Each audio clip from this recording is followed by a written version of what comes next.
السلام عليكم ورحمة الله وبركاته. إن الحمد لله نحمده ونستعينه ونستغفره ونعوذ بالله من شرور أنفسنا ومن سيئات أعمالنا.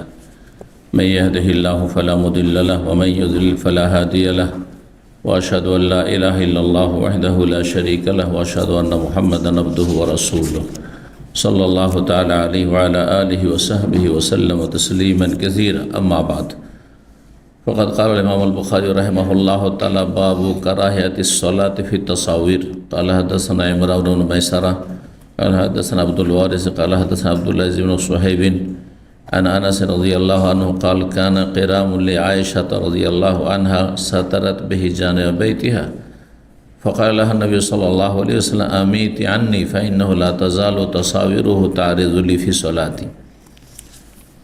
সম্মানিত ভাতৃমণ্ডলী, আল্লাহ রাব্বুল আলামিনের প্রশংসা এবং প্রিয় নবী সাল্লাল্লাহু আলাইহি সাল্লামের উপর সালাতু সালামের পর আজ মঙ্গলবার 18 জামাদুস সানি 1447 হিজরি মোতাবেক 9 ডিসেম্বর 2025 আমাদের ধারাবাহিক আলোচনা সহিহুল বুখারীর পোশাক পর্ব নম্বর 16। এতে ইনশাআল্লাহ তাআলা আমরা পোশাকের ধারাবাহিক যে হাদিসগুলি রয়েছে এবং অধ্যায়গুলি রয়েছে সব আমরা শেষ করতে পারবো। আল্লাহ রাব্বুল আলামিন যেন কবুল করেন এবং ভুল ভ্রান্তি আল্লাহ মাফ করেন। এলমে আমলে দিন দুনিয়াতে আল্লাহ যারা এই ধারাবাহিক দর্শগুলোতে অংশ নিয়ে থাকেন তাদের সার্বিক জীবনে বরকত দান করেন। বলছেন ইমাম বুখারী রাহিমাহুল্লাহ, অধ্যায় নম্বর 93 এই পোশাক পর্বের। বাবু কারাহিয়াতিস সলাতি ফি তাসাবির। এই অধ্যায় হচ্ছে ছবি বিশিষ্ট কাপড়ে বা কাপড় পরিধান করে সালাত আদায় করা মাকরুহ হওয়া সম্পর্কে। মাকরুহ আমাদের সমাজের লোকেরা মাকরুহ মানে হালকা মনে করে, মাকরুহ মানে মনে করে মাকরুহ তানজিম মানে অপছন্দনীয়, তাই না? সেটাকে নাজায়েজ মনে করেন, হারাম মনে করেন। কিন্তু একটি কথা সবসময় মনে রাখবেন, ইসলামের প্রথম যুগে কয়েক শত বছর আইম্মা ফোকাহা সাহাবায়ে কেরামদের জামানা থেকে শুরু করে ইমাম বুখারীর জামানা, যেহেতু সহিহ বুখারী, তারপরেও দীর্ঘ সময় মাকরুহ বলতে মাকরুহ তাহরিম বোঝা যেত। মাকরুহ মানে এমন ঘৃণিত, শাব্দিক অর্থ মাকরুহ মানে কি? ঘৃণিত, হ্যাঁ, এমন ঘৃণিত যেটা তাহরিম মানে হারাম, নাজায়েজ, নিষিদ্ধ।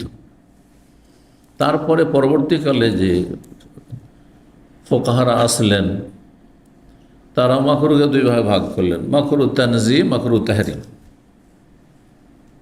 একটা হচ্ছে মাকরুহ তাহরিম, তাদের কাছেও আছে, মানে কিছু কিছু ঘৃণিত এমন বিষয় রয়েছে বা বস্তু রয়েছে, এমন কাজ রয়েছে, কথা রয়েছে যেটি হারাম।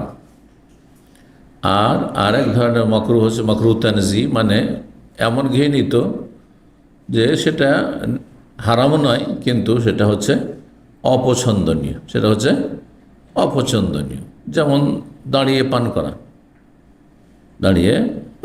আপনি পানি পান করছেন দাঁড়িয়ে, অথবা জমজম আর উজুর পানি ছাড়া অন্য পানি, অথবা কিছু খাবার খাচ্ছেন, আপনি চকলেট খাচ্ছেন দাঁড়িয়ে, এটা মাকরুহ, এটা হারাম নয়, কিন্তু মাকরুহ তানজিম, অপছন্দনীয়। এরকম অনেক কিছু রয়েছে। বাম হাতে পানাহার করা হারাম, কিন্তু বাম হাতে লেনদেন করা ইসলামের আদব হচ্ছে যে কাউকে দিবেন ডান হাতে আর নেবেনও ডান হাতে। কিন্তু অনেকে দেখা যায় দাঁড়িয়ে দিল, দিচ্ছে না, এদিকে হারাম হয়ে গেল। পানাহারের মতো বাম হাতে খাওয়া দাওয়া করা হারাম, গ্লাস চা পান করছে আজকাল। এরা জাহেল, মূর্খ, আর না হলে বেআমল, হয়তো জানে আমল করে না, ফ্যাশন, কাফেরদের অনুকরণ। কারণ কাফেরদেরকে দেখছি যে বাম হাতে তারা খায়, বাম হাতে পান করে, সেই জন্য কাফেরদের এরা অনুকরণ করে, গোলাম, এরা জালেম। আর যদি মাসলাই না জানে, একজন মুসলিম কিন্তু বাম হাতে পানাহার করা যে হারাম, নিষিদ্ধ, এবং এটা শয়তানের কাজ। নবী সাল্লাল্লাহু আলাইহি ওয়াসাল্লাম ফাইন্না শাইতান ইয়াকুলু বিশমালি ইয়াশরাবু বিশমালি, শয়তান বাম হাতে পানাহার করে। তুমি একজন মুসলিম, শয়তানের কেন অনুসরণ করবে? শয়তান তোমার প্রকাশ্য দুশমন। জানেই না হয়তো, তাহলে জাহেল। এই জন্য মানুষ যারা বেআমল, মানুষ দুই ভাগ ভাগ ভাগ ভাগ করা যেতে পারে। মানুষ আমলওয়ালা মানুষ আর বেআমল মানুষ। মানে যারা ধার্মিক মানুষ ওরা হচ্ছে নেক আমলকারী, সলেহীন। আর যারা বেআমল তারা দুই ভাগে বিভক্ত, বেআমল জালেম না হয় জাহেল। যেন সূরা আহজাবে আল্লাহ অধিকাংশ মানুষ সম্পর্কে বলছেন, ইন্নাহু কানা যালুমান জাহুলা। যারা আমানত রক্ষা করে না, আল্লাহর আমানত, মানুষের আমানত, তারা হচ্ছে জালেম। ওই শ্রেণীর মানুষরা হচ্ছে জালেম না হয় জাহেল। জালেম কখন? যখন জানছে তারপর আমল করছেন, জানছেন যে এটা জায়েজ নয়, এটা নিষিদ্ধ, তারপর করছেন, তো জালেম আপনি। আর জাহেল যে জানলেন না, জানছেন না, যার ফলে ভালো আমল হয় না, জানলে কি করবে? আগে তো জানা ফরজ ছিল। জাহেল, এই জন্য খ্রিস্টানরা হচ্ছে জাহেল আর ইহুদিরা হচ্ছে জালেম। সূরা ফাতিহাতে মাগজুব আলাইহিম, আল্লাহর গজব কার উপর? যে জানে তারপর আমল করে না, তারপর আল্লাহর রাগ বেশি হবে না, ক্রোধ হবে না? তো আল্লাহর গজব। ইহুদিরা তারা, তাদের মধ্যে বড় বড় পণ্ডিত ছিল, হ্যাঁ, পুরোহিত ছিল, হ্যাঁ, তাদের তাওরাত ইনজিলের জ্ঞানীরা ছিল, তারপরে তারা নবী সাল্লাল্লাহু আলাইহি ওয়াসাল্লামের প্রতি ঈমান নিয়ে আসেনি। ওই জন্য তাদেরকে আল্লাহ গজব প্রাপ্ত, আল্লাহর ক্রোধ, তাদের গজব রয়েছে। আর খ্রিস্টানদের সম্পর্কে দলের পথভ্রষ্ট, ওরা জানেই না যে কোনটা পথ জান্নাতের, কোনটা জাহান্নামের। তো কি বলছিলাম, মাকরুহ বা কারাহাত, এটি ওলামাদের বা ইসলামের ইতিহাসকে দুই ভাগ ভাগ করে। মুতাকাদ্দিমিন ওলামা মানে আগের যুগের ওলামারা, আর মুতাআখিরিন ওলামা মানে পরবর্তীকালের ওলামারা। তো ইসলামের ইতিহাস হচ্ছে কত দিনের? 1400 বছর। মানে প্রথম 300 বছর এটা মুতাকাদ্দিমিনদের জামানা। ওর মধ্যে বড় বড় আইম্মা ইকরামদের জামানা চলে গেছে। ইমাম আবু হানিফা, শাফি, মালিক, আহমদ, তারপরে ইমাম বুখারী, মুসলিম, আবু দাউদ, নাসাঈ, তিরমিজি, ইবনে মাজাহ, সমস্ত হাদিস এবং ফিকহের বড় বড় আইম্মা ইকরামগণের জামানা 300 বছর মধ্যে চলে গেছে। 300 বছর পরে যারা এসেছে আজ পর্যন্ত কিন্তু বড় বড় আলেম, এদেরকে বলা হয় মুতাআখিরিন ওলামা, মানে পরবর্তীকালের ওলামা। এই পরবর্তীকালে বেশ কিছু পরিভাষা, বেশ কিছু বিষয় আগের থেকে ভিন্নতা এসেছে, আগের থেকে ভিন্নতা এসেছে। তো পরবর্তীকালে ফিকহের পরিভাষায় মাকরুকে দুই ভাগে ভাগ করা হয়েছে, মাকরু তানজি আর মাকরু তাহরিমি। কিন্তু মুতাকাদ্দিমিনদের মধ্যে ইমাম বুখারী, হ্যাঁ, এখানে শুধু কারাহাত বলেছেন, বলেননি কারাহাত তাহরিম না তানজি। কিন্তু তার উদ্দেশ্য হচ্ছে কারাহাত মানে হচ্ছে, মাকরু মানে হচ্ছে তাহরিম, হারাম, নাজায়েজ। কি নাজায়েজ? as-সালাত ফি তাসাউর, প্রাণীর ছবি বিশিষ্ট কাপড় পরিধান করে সালাত আদায় করা। আপনার গেঞ্জি, আপনার শার্ট, হ্যাঁ, আপনার শরীরে যা কিছু জামা কাপড় আছে, অথবা আপনি যেখানে নামাজ পড়ছেন সেখানে দেয়ালে, হ্যাঁ, ছবি লটকা আছে, সেখানে নামাজ পড়া হচ্ছে মাকরু। মাকরু মানে হারাম, নাজায়েজ, নিষিদ্ধ। যে ভাষায় বলেন, নিষিদ্ধ বলেন, আর নাজায়েজ বলেন, অবৈধ বলেন, অথবা হারাম বলেন, হ্যাঁ, সবগুলি হ্যাঁ কাছাকাছি অর্থ, উদ্দেশ্য একই। কিন্তু এই জন্য আমি ফতোয়া নকল করে নিয়েছি যে প্রাণীর ছবি বিশিষ্ট কাপড়ে বা রুমে, যে রুমে টেবিলের ওপর স্বামী স্ত্রীর ছবি রাখা আছে, অথবা নেতার ছবি রাখা আছে, নেত্রী ছবি রাখা আছে, বাপ মায়ের ছবি লটকানো আছে, হ্যাঁ, আর সেই রুমে নামাজ পড়ছেন, অথবা এক ধরনের জামা কাপড় পাওয়া যাচ্ছে যেগুলোতে হ্যাঁ আপনার বাঘ ভল্লুকের ছবি আছে, অথবা কোন বিড়ালের ছবি আছে, এসব কাপড়ে নামাজ পড়া নাজায়েজ, হারাম, নিষিদ্ধ। মাকরুহ তানজি অপছন্দনীয় নয়, বরং গুনার কাজ সেটি। এখন হারাম নাজায়েজ তো ঠিক আছে, কিন্তু নামাজ নষ্ট হবে না হয়ে যাবে, এটা আরেকটা মশলা, যাতে ইখতিলাফ রয়েছে। এই জন্য ওলামাদের আলোচনা থেকে শোনাবে। এখন হাদিসগুলো আমরা দেখি। একটি হাদিস শুধু এই মর্মে রয়েছে এখানে, যে হাদিসটি প্রমাণ করে যে নবী সাল্লাল্লাহু আলাইহি সাল্লাম এটাকে মেনে নেননি, যে যেই রুমে তিনি সালাত আদায় করছেন তাহাজ্জুদের অথবা নফল, মা আয়েশার ঘরে, আর সেখানে পর্দার কাপড় লটকানো আছে, অথবা দেয়ালের একটা সাইডে এক পাশে কাপড় ঝোলানো আছে, কাপড় টাঙানো আছে, পর্দা টাঙানো আছে, আর সেই পর্দাতে প্রাণীর ছবি রয়েছে। সেটা প্রাণীর ছবি যে কোনো প্রাণী হইতে পারে, মানুষেরও হইতে পারে অথবা অন্য কোনো পশু পাখির হইতে পারে। নবী সাল্লাল্লাহু আলাইহি ওয়াসাল্লাম নিষেধ করেছেন এবং সেটা সরিয়ে নিতে বলেছেন। কিন্তু হাদিসে এই কথা আসেনি যে নামাজ বাতিল হয়ে যাবে, না বাতিল হবে না, সেই জন্য তখন ইখতিলাফ হয়েছে। আমরা বিস্তারিত আলোচনা করব, হাদিসটা দেখি। তো 93 অধ্যায় বলছেন বাবু কারাহাতিস সালাতি। অধ্যায় হচ্ছে নামাজ পড়া মাকরুহ, মানে মাকরুহ তাহরিম, নিষিদ্ধ, ফি তাসাবিরে, এমন কাপড়ে যাতে কি রয়েছে, ছবি অঙ্কন করা আছে। কিসের ছবি? প্রাণীর ছবি অঙ্কন করা আছে। এখানে ছবি বলতে শুধু ছবি নয়, গাছের ছবি যদি থাকে আপনার জামা কাপড়ে, হ্যাঁ, মহিলাদের কাপড়ে থাকে না, হ্যাঁ, গাছপালার ছবি, বিভিন্ন দৃশ্যের ছবি, পুরুষেরও থাকতে পারে, অসুবিধা নেই, ফুলের ছবি, জায়েজ আছে। জি, যদিও বেশি যদি আকর্ষণ থাকে আর জামা কাপড়ের দিকে নজর যায় তো সেটা অপছন্দ, তখন অপছন্দনীয়, হারাম নাকি যে অপছন্দনীয়, আপনার খুশি নষ্ট করবে। যেমন জায়নামাজের মশলা এখানে, তাহলে এখানে জেনে নেওয়া ভালো, জায়নামাজ অধিকাংশ বেশ নকশাওয়ালা, আকর্ষণীয়। নামাজ পড়লে শুধু জায়নামাজের দিয়ে নজর যাচ্ছে, তাহলে এইরকম জায়নামাজের নামাজ পড়া মাকরু।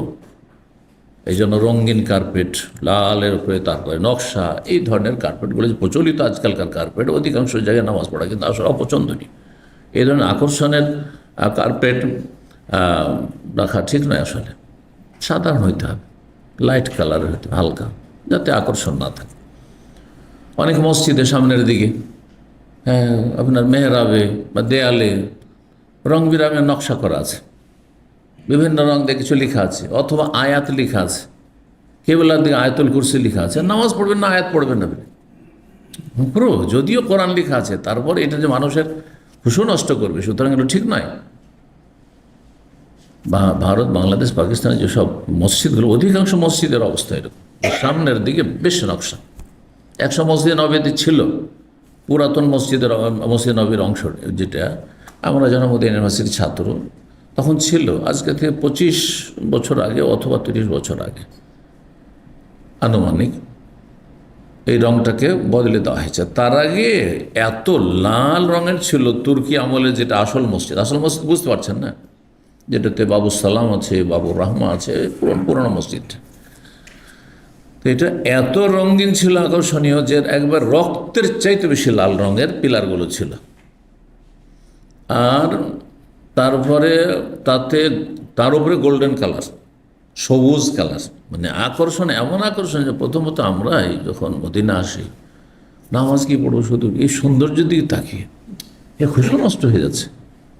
নামাজের রুহ থাকছে না, আত্মাই থাকছে না। নামাজের শুধু বডি আছে, রুহ নাই। যদি কারো বডি থাকে, দেহ আছে, রুহ নাই, তোকে কি বলে? মৃত মানুষ, মরা মানুষ। তো মরা মানুষের কোন মূল্য আছে, রাখবে কেউ? ওই রকমই মরা নামাজ আপনার, এরকম মসজিদগুলিতে।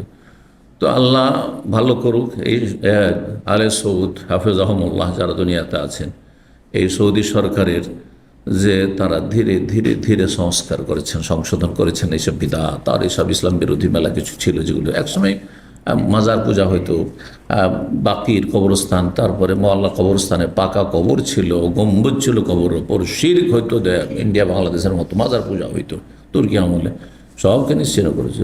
নবী সাল্লাল্লাহু আলাইহি ওয়াসাল্লাম কবরের চারিদিক থেকে মায়েশার ঘর দিয়ে তওয়াফ হইতো একসময় তুর্কি আমলে। এত শিরকিয়াত ছিল, বহু মাজার ছিল আরব দেশে। আলহামদুলিল্লাহ সবকে গড়িয়ে দেওয়া হয়েছে। আল্লাহ ভালো মানুষদেরকে, এখানে দুটো শক্তি কাজ করেছে। একটা হচ্ছে সৌদি সরকারের, হ্যাঁ, রাষ্ট্রীয় শক্তি ছাড়া বাতিলকে নির্মূল করা পুরোপুরি যায়নি, শুধু কোরআনী শক্তি দিয়ে। আর একটি ছিল এলমের শক্তি, এলমের অস্ত্র আর ক্ষমতার অস্ত্র। দুটো না হলে পুরোপুরি, হ্যাঁ, সমস্ত মানুষকে বা দেশকে আপনি সংস্কার করে সুন্দর করতে পারবেন না। আলেমরা তো যথেষ্ট আলোচনা করছেন, কিন্তু কয়জন আমল করছেন? কয়জন নামাজি হচ্ছেন? যাদের অন্তর কিছুটা সততা আছে, আল্লাহর কিছুটা ভয় আছে, ছিল পাপে ছিল, তো তারা ঘুরে আসে। নাস্তিগুলো, সেকুলারগুলো, বেদিনগুলো, পেট পূজারীগুলো, হ্যাঁ, ভোগবিলাসীগুলো, হ্যাঁ, যারা হারাম হোক আর হালাল হোক, বেইমানি হোক আর আত্মসাৎ করে হোক আর খুন করে হোক, টাকা পয়সা চায়। তাদেরকে ঠিক করার জন্য শুধু কোরআনের আয়াত আর হাদিস যথেষ্ট নয়। কোরআন আয়াত হাদিসের সাথে কি লাগবে? একদিন বলেছিলাম যে কোরআনের সাথে সুলতান লাগবে, হ্যাঁ, বল প্রয়োগ করা লাগবে, তাহলে সোজা হবে। যেমন কিছু কিছু রোগ ভালো করার জন্য ওষুধ যথেষ্ট নয়, ট্যাবলেটও চলবে না, হবে না, ক্যাপসুলও হবে না, ইঞ্জেকশনও হবে না, কী করতে হবে? অপারেশন করতে হবে। ঠিক ওই রকম কিছু মানুষ এত বদ প্রকৃতির আছে, তাদের জন্য ইসলামের অস্ত্রোপচার লাগবে। সেটা হচ্ছে সরকারি, হ্যাঁ হ্যাঁ, ইসলামের দণ্ডবিধান কায়েম করা। আমি মানবরচিত দণ্ডবিধান বলছি না। হ্যাঁ, জেল হাজত দিয়ে কোনো সংশোধন হয় না তেমন। চোর আরও বড় চোর হয়ে আসছে, বড় বড় চোরদের সাথে, বড় বড় ডাকাতদের সাথে সেখানে মোলাকাত হয়ে যাচ্ছে জেলে গিয়ে, আরও বড় বড় ডাকাত সন্ত্রাসী হয়ে জেল থেকে বেরিয়ে আসছে, বড় বড় খুনিয়া বেরিয়ে আসছে। কিন্তু ইসলামের যদি বিধান বাস্তবায়ন হইতো, হ্যাঁ, তাহলে সোজা হয়ে যেত। আর সেটা সরকার ছাড়া সম্ভব নয়। আল্লাহ যেন তৌফিক দান করে। তো আলহামদুলিল্লাহ, এই দেশের কথা বলছিলাম, ধীরে ধীরে সংশোধন হয়েছে। করোনার একটা রহমত, হ্যাঁ, যে সুন্নতের খেলাফ 20 রাকাতকে বাধ্যতামূলক করা হয়তো হারমান শরীফের। আর এটা বিদাতিতে দলিল ছিল যে মক্কা মদিনায় কয় রাকাত তারাবি হয়, ওইখানে হয়, আর আপনারা কেন 8 বলবেন? এখন আর বলার সুযোগ নেই। হ্যাঁ, কিছু একটু চেঁচামেচি করেছে বিদ্যার্থীরা, আর তারপর ঠান্ডা হয়ে গেছে। ধীরে ধীরে সংস্কার, একদিনে করা সম্ভব ছিল না। জি। তো ওই রকম মসজিদ নববী এত আকর্ষণীয় রঙের ছিল, আলহামদুলিল্লাহ। দেখেন এখন সাদা আছে না, সাদা সাদা মানে ঘিয়া রং খানিকটা, বা আপনার যে আপনার লিকুইড দুধগুলো এখানে আছে ওই রকম রং দিয়ে রঙানো হয়েছে, ঠিক না? ঘিয়া রং বলা যেত একটু। এখন আর আকর্ষণ নেই। আপনার বাড়িতে আপনার এখতিয়ার আছে না, তাহলে ভালো নকশাওয়ালা যায় নামাজ কিনবেন না, এত নকশাওয়ালা যায় না, সাধারণ যায় না, স্যাম্পল যায় না ব্যবহার করে, যেটাতে বেশি আকর্ষণ না। 5959 নম্বর হাদিস। হাদিস বর্ণনা করছেন আনাস রাদিয়াল্লাহু তাআলা আনহু। তিনি বলেন, কানা কিরামুল লি আয়েশা, মা আয়েশা রাদিয়াল্লাহু তাআলা আনহার একটি পর্দার চাদর ছিল। আর কিরাম বলা হয় নকশি চাদর, নকশাওয়ালা চাদর ছিল।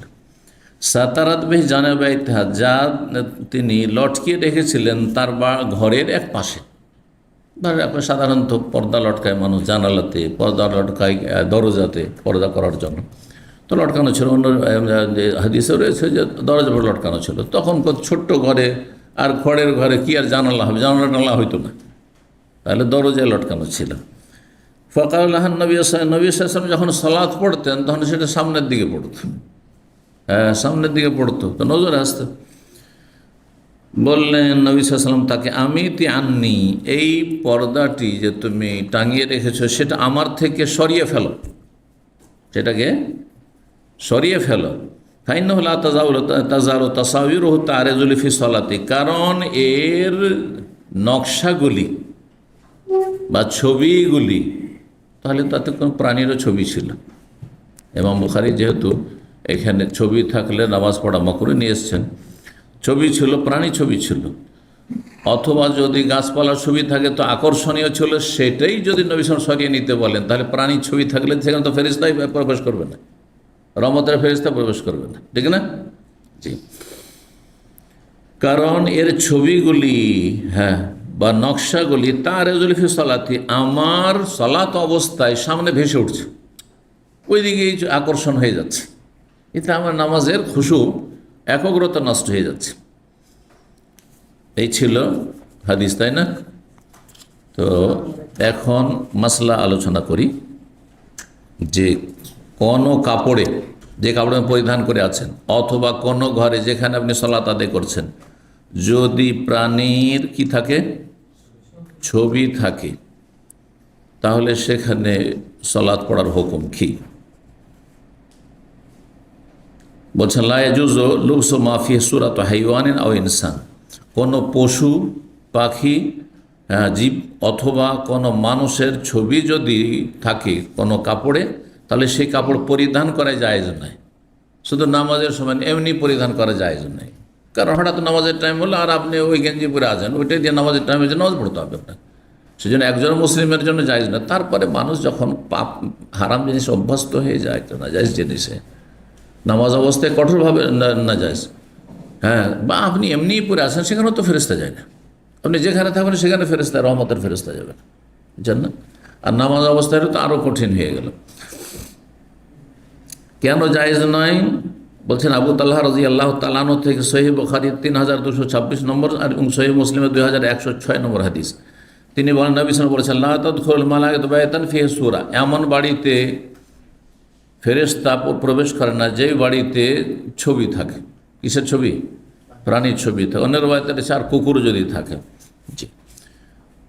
ইমাম ইবনে উসাইমিন রাহিমাহুল্লাহকে জিজ্ঞাসা করা হয়, আন হুকম লুবসিস সিয়াব আল্লাতী ফিহা সূরাতু হাইওয়ানিন আও ইনসান, এমন কাপড় পরিধান করা সম্পর্কে যেই কাপড়ে কোনো প্রাণী, পশু পাখির অথবা মানুষের ছবি আছে।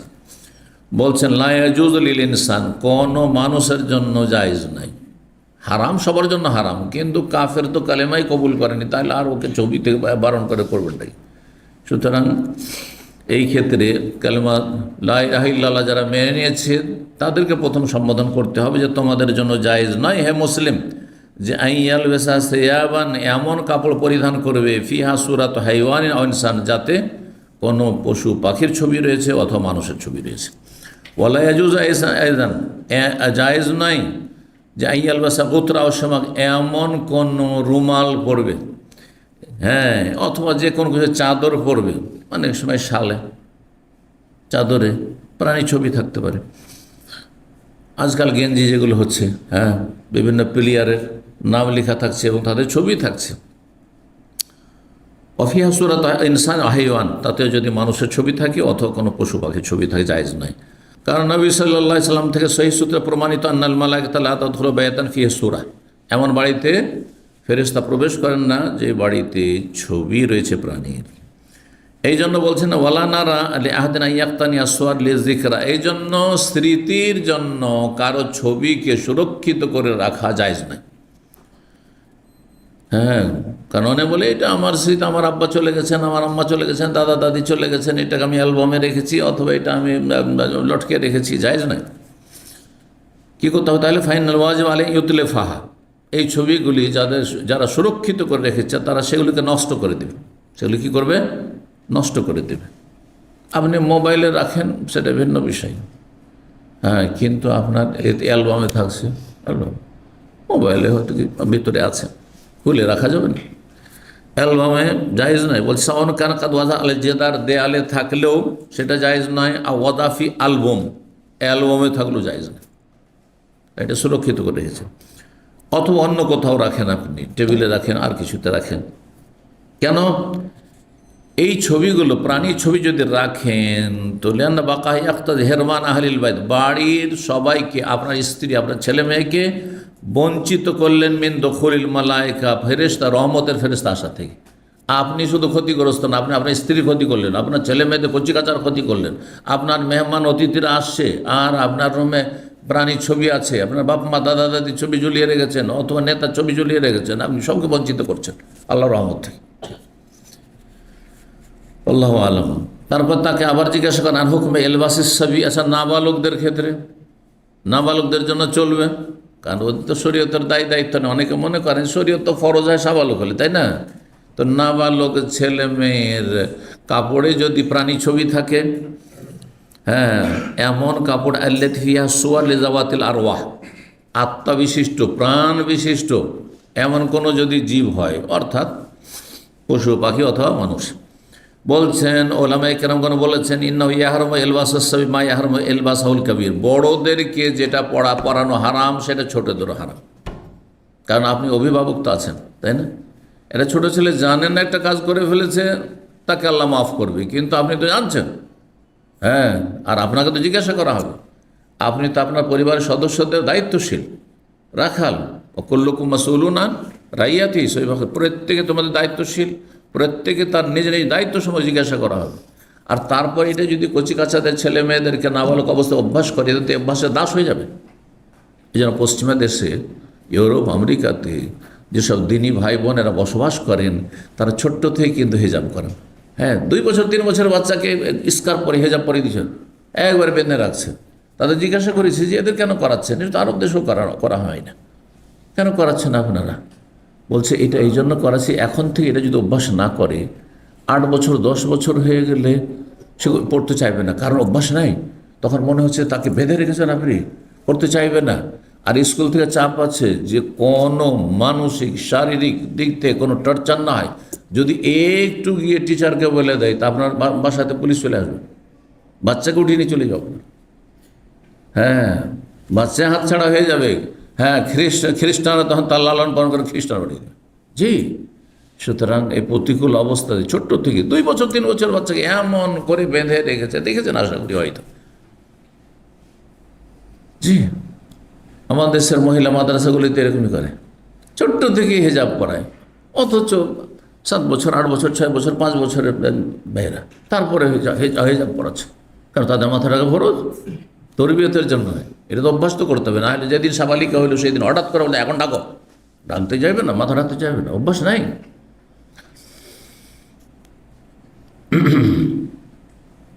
বলছেন অমাকানা ফিহে সূরা, যাতে প্রাণী ছবি রয়েছে, ফাইল বাস ও লিল কবির হারাম, বড়দের পরানো বা পরা যেমন হারাম, এখন এলবাস ও সগীর হারামান আইজান, ছোটদের জন্য হারাম। হারাম সেগুলো হোসেন বলছেন হারাম, এটাই মাকরু নয়, অথবা হালকা শব্দ নাজায়েজ, কারণ অনেকে নাজায়েজ অবৈধ আর হারামে পার্থক্য করে। হারাম মানে শক্ত কথা না, হারাম।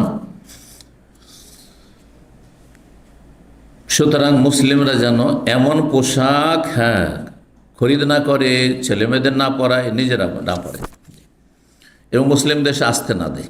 মাজমুয়া ফাতোয়া ইবনে উসাইমিন 12 খণ্ড 12তম খণ্ড 333 পৃষ্ঠা। দ্বিতীয় যে বিষয়টি সেটা হচ্ছে আর একটি বিষয় কি বললাম, যে প্রথম তো বিষয় জেনে নিলাম, সেটা হচ্ছে যে প্রাণীর ছবি বিশিষ্ট কাপড়ে বা ছবি এমন রুমে, যেই রুমে প্রাণীর ছবি আছে সেই রুমে নামাজ পড়া কি হারাম, নাজায়েজ, তার মানে গুনাহর কাজ। জি, এখন আর একটি মশা যদি পড়ে নেয়, কেন অনেকে আছে পড়ে নিচ্ছে, গেঞ্জিতে মানুষের ছবি আছে, অথবা বাঘের ছবি আছে, কুকুরের ছবি আছে, পড়ে নিলাম, এর নামাজ হবে কি হবে না, এ মশলা বলছেন। দ্বিতীয় মশলা যে এই নামাজ হবে কি হবে না, বলছেন এই ক্ষেত্রে দুটো মত রয়েছে। একটি মত হচ্ছে যেটি বেশি শক্তিশালী, সেটি হচ্ছে তাসেহু সলাতু ফি সাওবিল মুশতামাল আলা সূরাতা ইনসান আও হাইওয়ান মাল ইসম, গুনাহগার হবে কিন্তু গুনাহ হওয়া সত্ত্বেও এই হারাম নাজায়েজ কাপড় পরিধান করে নামাজ পড়লে নামাজ হয়ে যাবে। অথবা যেখানে ছবি আছে ঝুলানো দেয়ালে ঘরে, আর সেখানে নামাজ পড়লে নামাজ হয়ে যাবে। অফিসে দেখছেন যে মানুষের ছবি ঝোলানো আছে, অথবা পশু পাখির ছবি ঝোলানো আছে, আর সেখানে আপনাকে নামাজ পড়তে হচ্ছে, নামাজ হয়ে যাবে। আপনি যদি নিরুপায় হন আপনাকে গুনাহ হবে না, কিন্তু অফিসওয়ালাদের, অফিসের দায়িত্বশীল মালিকদের গুনাহ হবে, যারা এটা লটকেছে বা লটকাতে বাধ্য করেছে। সৌদি আরবের ফতোয়ার স্থায়ী কমিটি লাজনা দায়েমা, তাদেরকে জিজ্ঞাসা, এখানকার ওলামা, সেখানে বড় বড় সবচেয়ে বড় ওলামারা সেখানে সদস্য, শাইখ ইবনে বাজ, আর তারপরে অন্যান্য আর জাহিয়া থেকে বড় ওলামাদের যে কমিটি রয়েছে, তারা কয়েকজন মিলে ফতোয়া দেন, কমপক্ষে 4-5 জন 6 জন থাকে তাতে ফতোয়া দেন। বলছে হাল তাজুজ সলাফি সাবিন ফিয়া সূরাতু ইনসান আও সুয়ার হাইওয়ানাত, কোনো পশু পাখি অথবা মানুষের যদি ছবি থাকে এমন কাপড়ে নামাজ পড়া কি জায়েজ। ওয়াল হেজুজ দখুল বাইতুল খালা বেসবিন ফি ইসমুল্লাহ, আর একটি মাসলা জিজ্ঞেস করছেন, যদি আল্লাহর না বিসমিল্লাহ লেখা আছে, আল্লাহ লেখা আছে, মোহাম্মদ লেখা আছে আপনার কাপড়ে, আর ওইটা বাথরুমে যাচ্ছেন, এটা কি জায়েজ?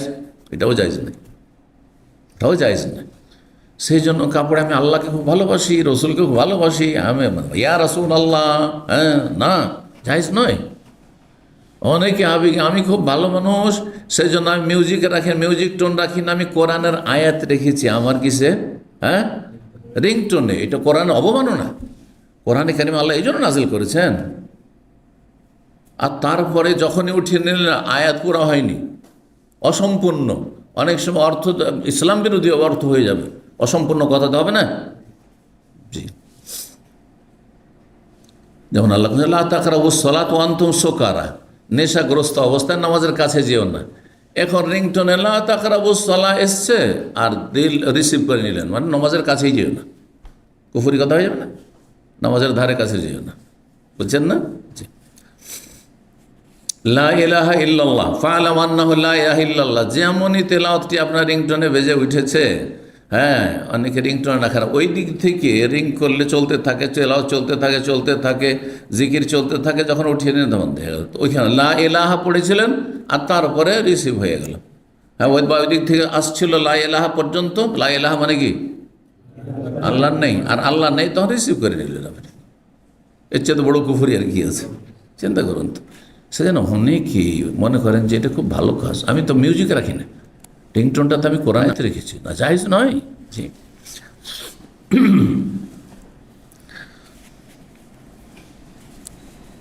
তো লাজনা দাইমাকে যখন জিজ্ঞেস করা হয় বলছেন লা ইয়াজুজ লা ইউসালিফ মালাবিস ফি সূরাতু যাওয়াতিল আরওয়াহ মিন ইনসানি আও তুয়ুরিন আও আনামিন আও গায়রিহা মিন যাওয়াতিল আরওয়াহ। আত্মা বিশিষ্ট মানে প্রাণ বিশিষ্ট এমন কোনো জীব, মানুষ হোক, পাখি হোক, পশু হোক, গবাদি পশু হোক, কোনো কিছুর ছবি যদি থাকে কোনো পোশাকে, তাহলে সেই পোশাকে সালাত আদায় করা জায়েজ নয়, না জায়েজ। ওয়ালা ইয়াজুল মুসলিমের লুবসু ফি গায়রিস সালাহ, এমনকি নামাজের বাইরেও পড়া জায়েজ নয়। নামাজের সময় পড়বো না কিন্তু, বা এই রুমে আমি নামাজ পড়বো না কিন্তু এই রুমে ছবি লটকানো আছে, আমার রুম নামাজের রুমে অন্য জায়েজ নয়। যে কোনো রুমে আপনার জায়েজ নাই ছবি লটকানো। তারপরে বলছে অতাসেহ সালাতু মান সাল্লা ফি সাওবিন ফিহা সূরা মা আল ইসমে ফি হাক্কি মান আলিম আল হুকম আশ-শারঈ। শরীয়তের হুকুম জানা আছে যে এইভাবে ছবি, প্রাণীর ছবি কাপড়ে রেখে অথবা ঘরে রেখে নামাজ পড়া জায়েজ নাই। তারপরে যদি এই কাজটি করেন তো নামাজ হবে কিনা, বলছেন নামাজ হয়ে যাবে, কিন্তু মা আল ইসম সেই ব্যক্তি গুনাহগার। কিসের জন্য গুনাহগার? প্রাণীর ছবি কাপড়ে অথবা ঘরে রাখার জন্য। শেখুল ইসলাম রাহিমাহুল্লাহকে আরও জিজ্ঞাসা করা হয় আনহক সাল্লাত মানসাল ওয়ালা মালাবেসি সোয়ার জাত আরওয়াহ মানসুজা ও মাতবুয়া।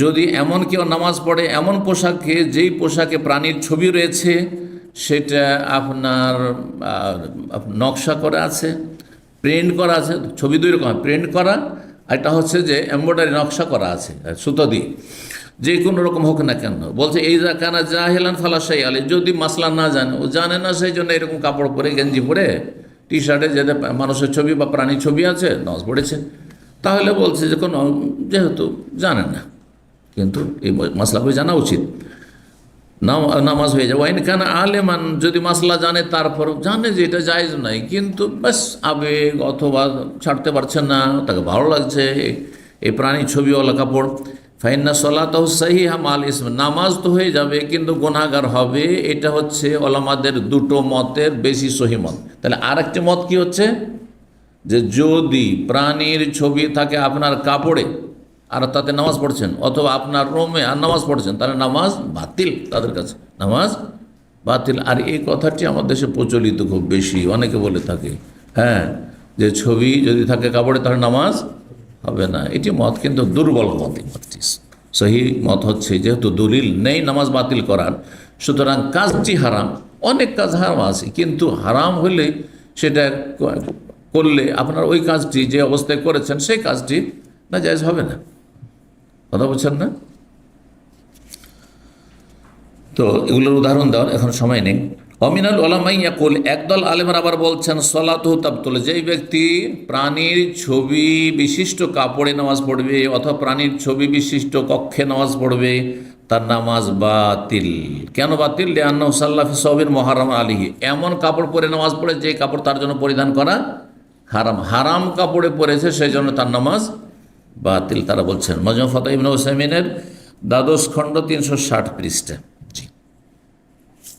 এই ছিল মাসলাত। তাহলে বুঝে গেলেন সঠিক মত হচ্ছে হ্যাঁ কি, যে প্রাণীর ছবি বিশিষ্ট কাপড়ে বা রুমে নামাজ পড়া হারাম, জায়েজ নাই। কিন্তু যদি কেউ নামাজ পড়ে নাই তো নামাজ, সঠিক মত হচ্ছে নামাজ হ্যাঁ হয়ে যাবে, কিন্তু ওই ব্যক্তি গুনাহগার। 94 নম্বর অধ্যায় বলছে বাবুন, এই অধ্যায় লা তাদখুল মালাইকাতু বাইতান ফিহি সুর, এমন বাড়িতে রহমতের ফেরেশতা প্রবেশ করবে না যেই বাড়িতে প্রাণীর ছবি থাকবে। 5960 নম্বর হাদিস। হাদিস বলছেন সালেম বিন আবদুল্লাহ রাদিয়াল্লাহু তাআলা আনহুমা, তার পিতা আবদুল্লাহ বিন উমর থেকে। সালেম হচ্ছেন ওমর রাদিয়াল্লাহু তাআলা আমিরুল মুমিনিনের ছেলের ঘরের নাতি, পোতা। বলছেন ওয়াদা জিবরিল নবী সাল্লাল্লাহু আলাইহি সাল্লাম, একবার জিবরাইল আলাইহিস সালাম নবী সাল্লাল্লাহু আলাইহি সাল্লামের সাথে ওয়াদা করলেন যে আমি আপনার কাছে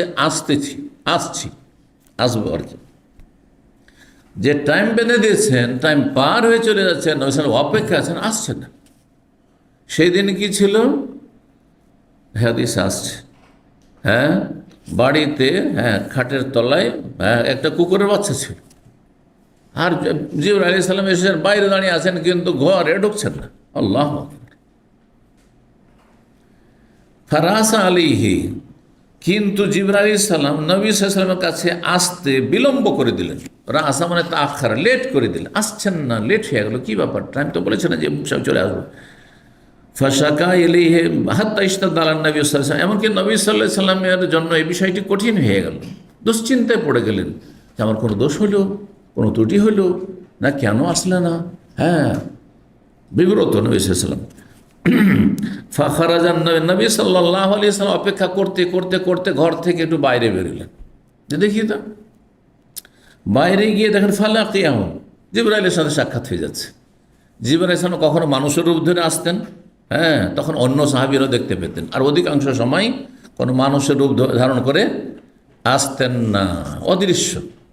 জিবরাইলের সাথে নবী সাল্লাল্লাহু আলাইহি ওয়াসাল্লাম কথা বলছেন, কিন্তু সাহাবীরা কেউ দেখতে পাচ্ছেন না, বেশিরভাগ এরকমই হইতো। কখনো একটা সাউন্ড হইতো, হ্যাঁ, ঘন্টা বাজার আওয়াজের মতো, আর কখনো সেটাও হইতো না। কয়েক রকমভাবে ওহির পর্বে আমরা বিস্তারিত আলোচনা করেছি ওই আসার পদ্ধতি বা জিবরাইল আলাইহিস সালামের আসার পদ্ধতি। বলছেন যে সাক্ষাৎ হয়ে গেল বাইরে। ফাশাকা ইলে মা ওয়াজাদা, নবী সাল্লাল্লাহু আলাইহি ওয়াসাল্লাম যে অনুভব করলেন যে আপনি বিলম্ব কেন করলেন, এই বিষয়ে অভিযোগ করলেন যে আপনি এত লেট কেন করে দিলেন, আসার তো কথা ছিল অনেক আগে। ফাকাল আল্লাহ, তখন জিবরাইল আলাইহিস সালাম বললেন নবী সাল্লাল্লাহু আলাইহি ওয়াসাল্লাম, ইন্না লা নাদখুলু বাইতান, আমরা ফেরেশতারা এমন বাড়িতে প্রবেশ করি না, ফিহে সূরাতুন, যেই বাড়িতে প্রাণীর ছবি থাকে, ওয়ালা কালবুন, অথবা কুকুর থাকে। আর আপনার বিছানা খাটের তলে দেখেন সেখানে কি আছে, কুকুর আছে, কুকুর বাচ্চা দেখেন, কুকুর বাচ্চা আছে। এখান থেকে কি বোঝা গেল যে নবী আলেমুল গায়ব, খাটের তলে কুকুর বাচ্চা ঢুকেছে তো জানে না নবী সাল্লাল্লাহু আলাইহি ওয়াসাল্লাম, বোঝা গেছে না?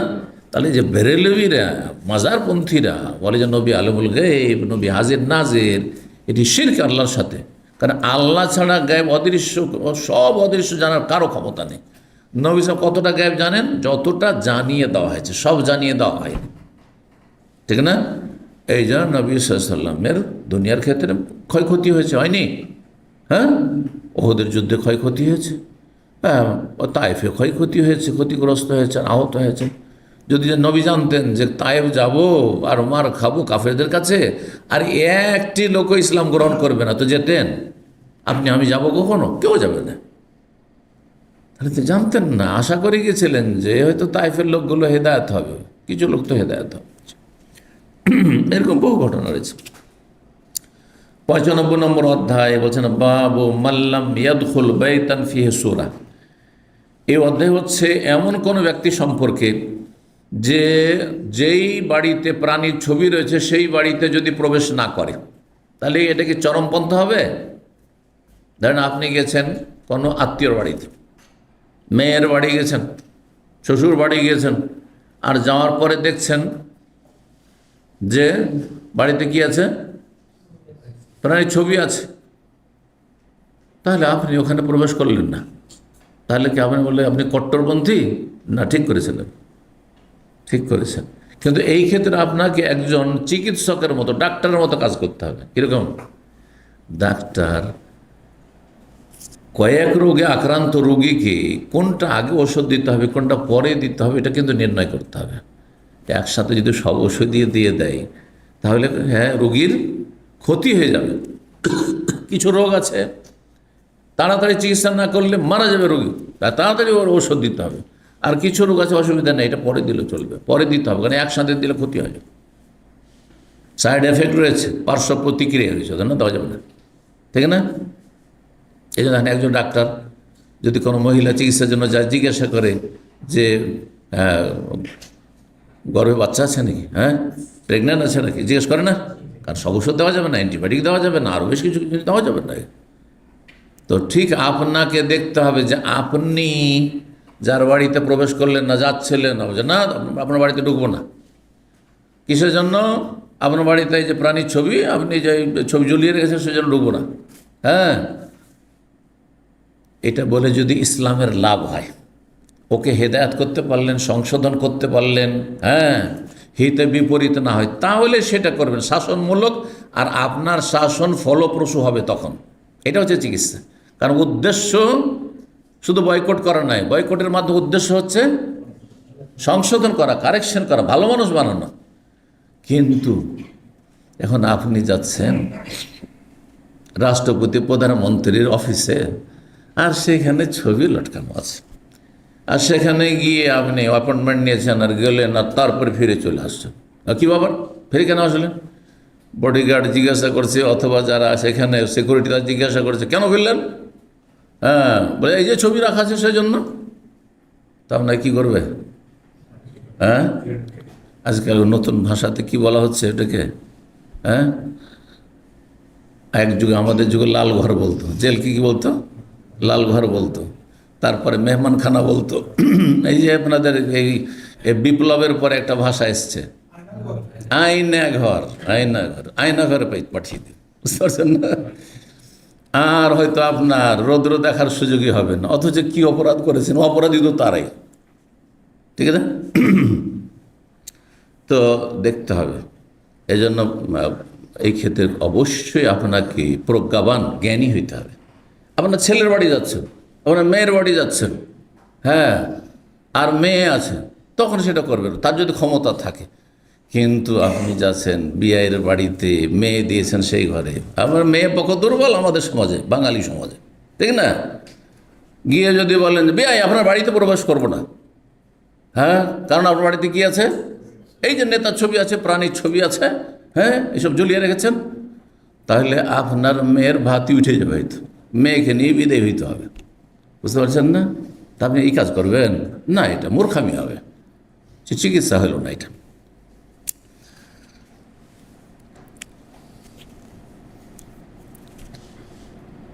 কি বলছিলাম? এমন বাড়িতে যদি প্রবেশ না করে যে বাড়িতে কি রয়েছে? প্রাণীর ছবি রয়েছে। অধ্যায় 5961 নম্বর হাদিস। হাদিস বর্ণনা করছেন কাসেম বিন মোহাম্মদ রাদিয়াল্লাহু তাআলা আনহু, মা আয়েশা রাদিয়াল্লাহু তাআলা আনহা থেকে। কাসেম বিন মোহাম্মদ কে? কাসেম বিন মোহাম্মদ বিন আবু বকর, আবু বকর সিদ্দিক রাদিয়াল্লাহু তাআলা ছেলে, ছোট ছেলে, সবচেয়ে ছোট ছেলে ছিল মোহাম্মদ বিন আবু বকর। নবী সাল্লাল্লাহু আলাইহি ওয়াসাল্লাম ইন্তেকালের সময় মাত্র কোলের ছেলে, ছোট ছেলে। তো তার ছেলে কাসেম বড় ইমাম ছিলেন, হ্যাঁ, তাবেঈনদের জমানায় খুব বড় মদিনার ইমাম ছিলেন। মা আয়েশা রাদিয়াল্লাহু তাআলা আনহাতে বর্ণনা করছেন নবী সাল্লাল্লাহু আলাইহি ওয়াসাল্লাম সহধর্মিণী, আন্নাহা আখবারাত, তিনি জানিয়েছেন, আন্নাহা ইশতারাত নমরুকাতান ফিহা তাসাবির, তিনি একটি গদি কিনেছিলেন, বসার জন্য একটা গদি কিনেছিলেন নবী সাল্লাল্লাহু আলাইহি ওয়াসাল্লামের জন্য, যাতে প্রাণীর ছবি ছিল। কি ছিল? প্রাণীর ছবি ছিল। ফালাম্মা রাআহা রাসূলুল্লাহ সাল্লাল্লাহু আলাইহি ওয়াসাল্লাম মা আয়েশার বাড়িতে এসেছেন। মা আয়েশা ভেবেছেন যে নবী সাল্লাল্লাহু আলাইহি ওয়াসাল্লাম আসবেন, একটা ভালো জায়গাতে, ভালো এতে আসনে, ভালো গদিতে বসতে দেব, তো কিনেছিলেন তিনি। যখন দেখলেন কাম আলাল বাবে, নবী সাল্লাল্লাহু আলাইহি ওয়াসাল্লাম দরজাতে দাঁড়িয়ে গেলেন, ওখানে দাঁড়িয়ে গেলেন, আর ঢুকলেন না, দাঁড়িয়ে গেলেন। ফালাম ইয়াদখুল, প্রবেশ করলেন না। আরাফাত ফি ওয়াজহিল কারাহিয়া, মা আয়েশা রাদিয়াল্লাহু তাআলা নবী সাল্লাল্লাহু আলাইহি সাল্লামের মোবারক চেহারায় একটা ঘৃণা ভাব যে ফুটে উঠেছে, সেটা তিনি অনুভব করলেন, রেগে আছেন, হ্যাঁ, আর যেন খুব মানে অসন্তুষ্ট, এটা তিনি অনুধাবন করলেন।